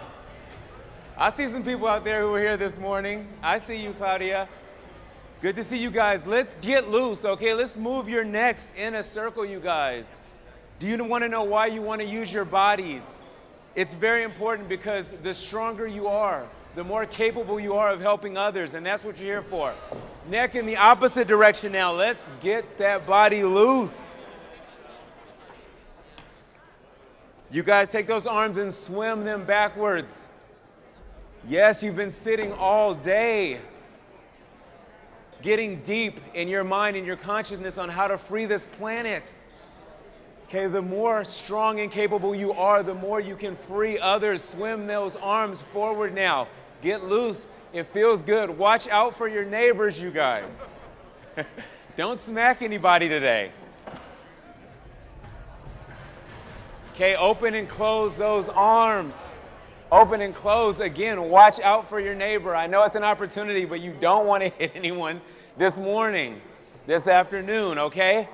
Do me a favor, let's loosen up those vocal cords. If you're ready and able to make this world a freer place, say yes. Yes. If you are ready and able to make this world a freer place, say yes. Yes. I love it. Open those legs up, twist side to side. It's a beautiful thing what you guys are doing. It's a beautiful thing, the opportunity to make this world a freer place. Lower body still, upper body, nice big circle around your lower body. I know it feels so good to move, you guys. Take the opportunity to get stronger, healthier. The more we have to give. Opposite direction now, opposite direction, getting loose. All right, I see the way you guys are moving out there. Let's go. Remind me not to take some of you guys dancing, okay? All right, let's show those legs that they're alive. Body weight squats. You guys are almost home. You guys have a couple big things to do. The first one is to move those legs. And the second one, which is the last one, you guys, because so many people don't have the opportunity. We can do it for them right now. On the count of 3, I want you guys to celebrate your life. 1, 2, 3. Yes! Yes, you guys. Many blessings. Be well.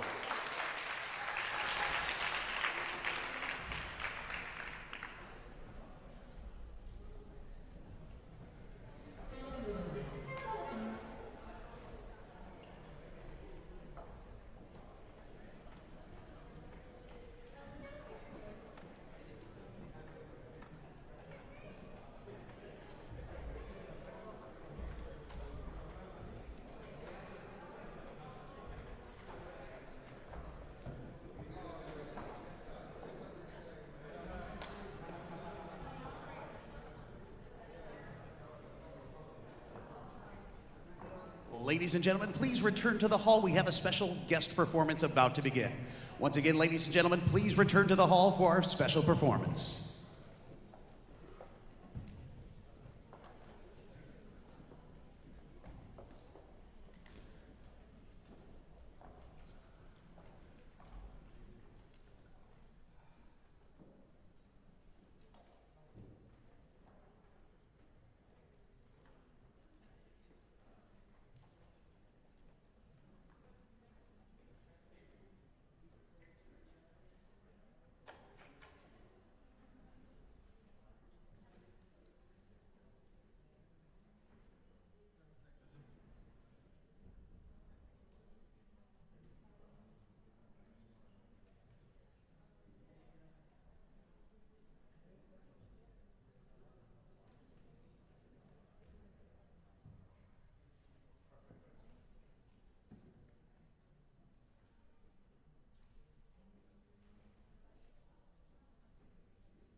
very brief because I have only 100 words in English.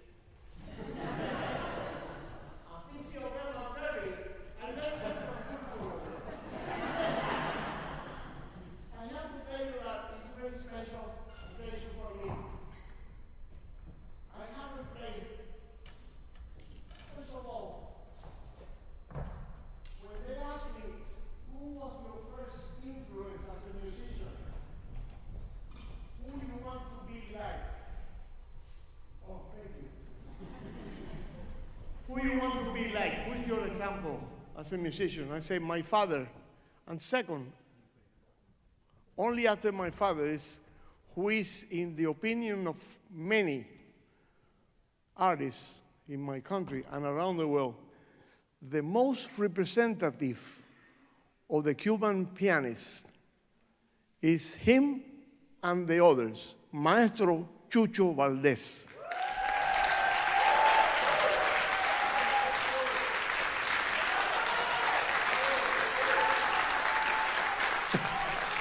Now, back in 1943, I went to the studio because Chucho called me to record with him. We were working in the Teatro Musical de La Habana, and we went to record 2 LPs. Si alguien se acuerda lo que es un LP, debe ser viejo aquí. And the name of the project was Jesús Valdés y su combo. ¿Te acuerdas de eso, huevo? And we call him Bebo all the time because he's the son of another prominent pianist by the name of Bebo Valdés, the venerable Bebo Valdés. And we recorded these 2 volumes, Jesús Valdés y su combo. And this was the very first piece that we recorded in that LP, that Chucho called it Mambo Influenciado, because we have a great influence of jazz music. So this is the first piece that we ever record together, Mambo Influenciado, influenced mambo. Thank you for coming to see us. Let's play some music.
In 40 years, man. I think finally we learned it. ¿Qué quieres tocar, Chucho? ¿Qué quieres tocar? Hacemos lo que tú quieras, Dizzy o... Yeah. One of the most important influences in the career of any contemporary musician is a wonderful trumpet player and composer and comedian by the name of John Burks, also known as Dizzy Gillespie. Yeah, he was a very dear friend of us. And when he passed away in 1993, it was a very sad event for all of us. So, but that man was an inspiration even the day of his death. And I wrote this piece for him. It's a bossa nova, because you know how much Dizzy loved the music of the illegal aliens. Oh, yeah, maybe he was one of them. So this is called I Remember Dizzy, or A Night in Englewood.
called standards.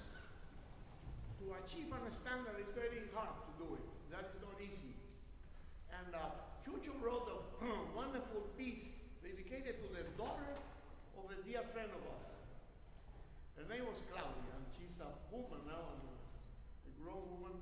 But everybody who is into the thing that we call Latin jazz knows the piece wrote by Chucho, and this is called Claudia.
there is just one and only Chucho Valdez, right?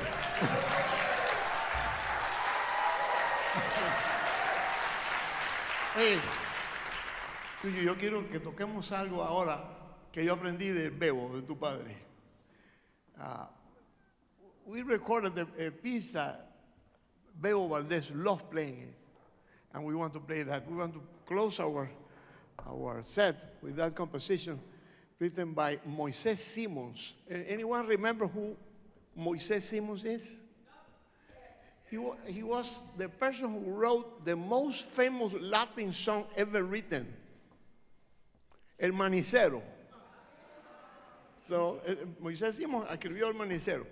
And he wrote also this piece that is impossible to translate to English, I believe, because it's called Priquitín Ping Pong. ¿Cómo tú traduces eso al inglés? Priquitín Ping Pong. So we're going to close ourselves with Priquitín Ping Pong. Gracias por venir a vernos. I hope that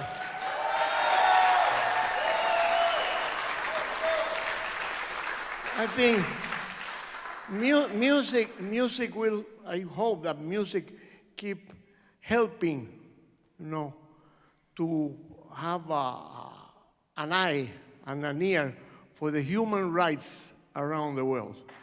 We need that. Yeah. So, que viva la libertad. Que viva la libertad. Hasta pronto.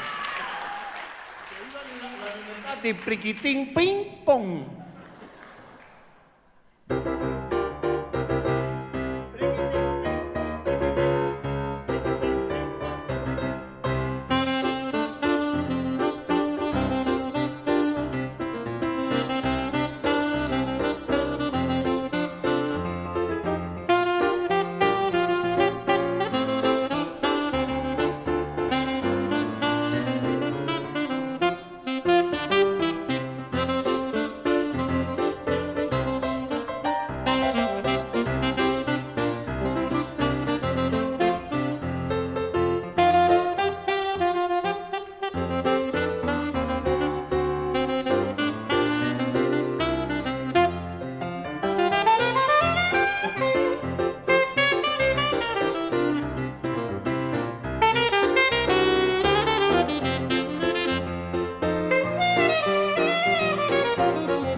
Thank you.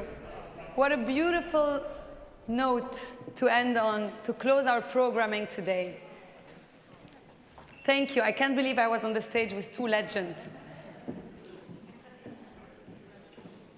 This is the end of the stage programming, but it's only the beginning of our journey together at the Oslo Freedom Forum. I want to welcome those who have been here for the first time, and I want to ask you please to stay around in the afternoon. We have programmings until 6:30, and thank you again for coming. This was so inspirational and so moving, and I hope you were inspired by our speakers today. Thank you.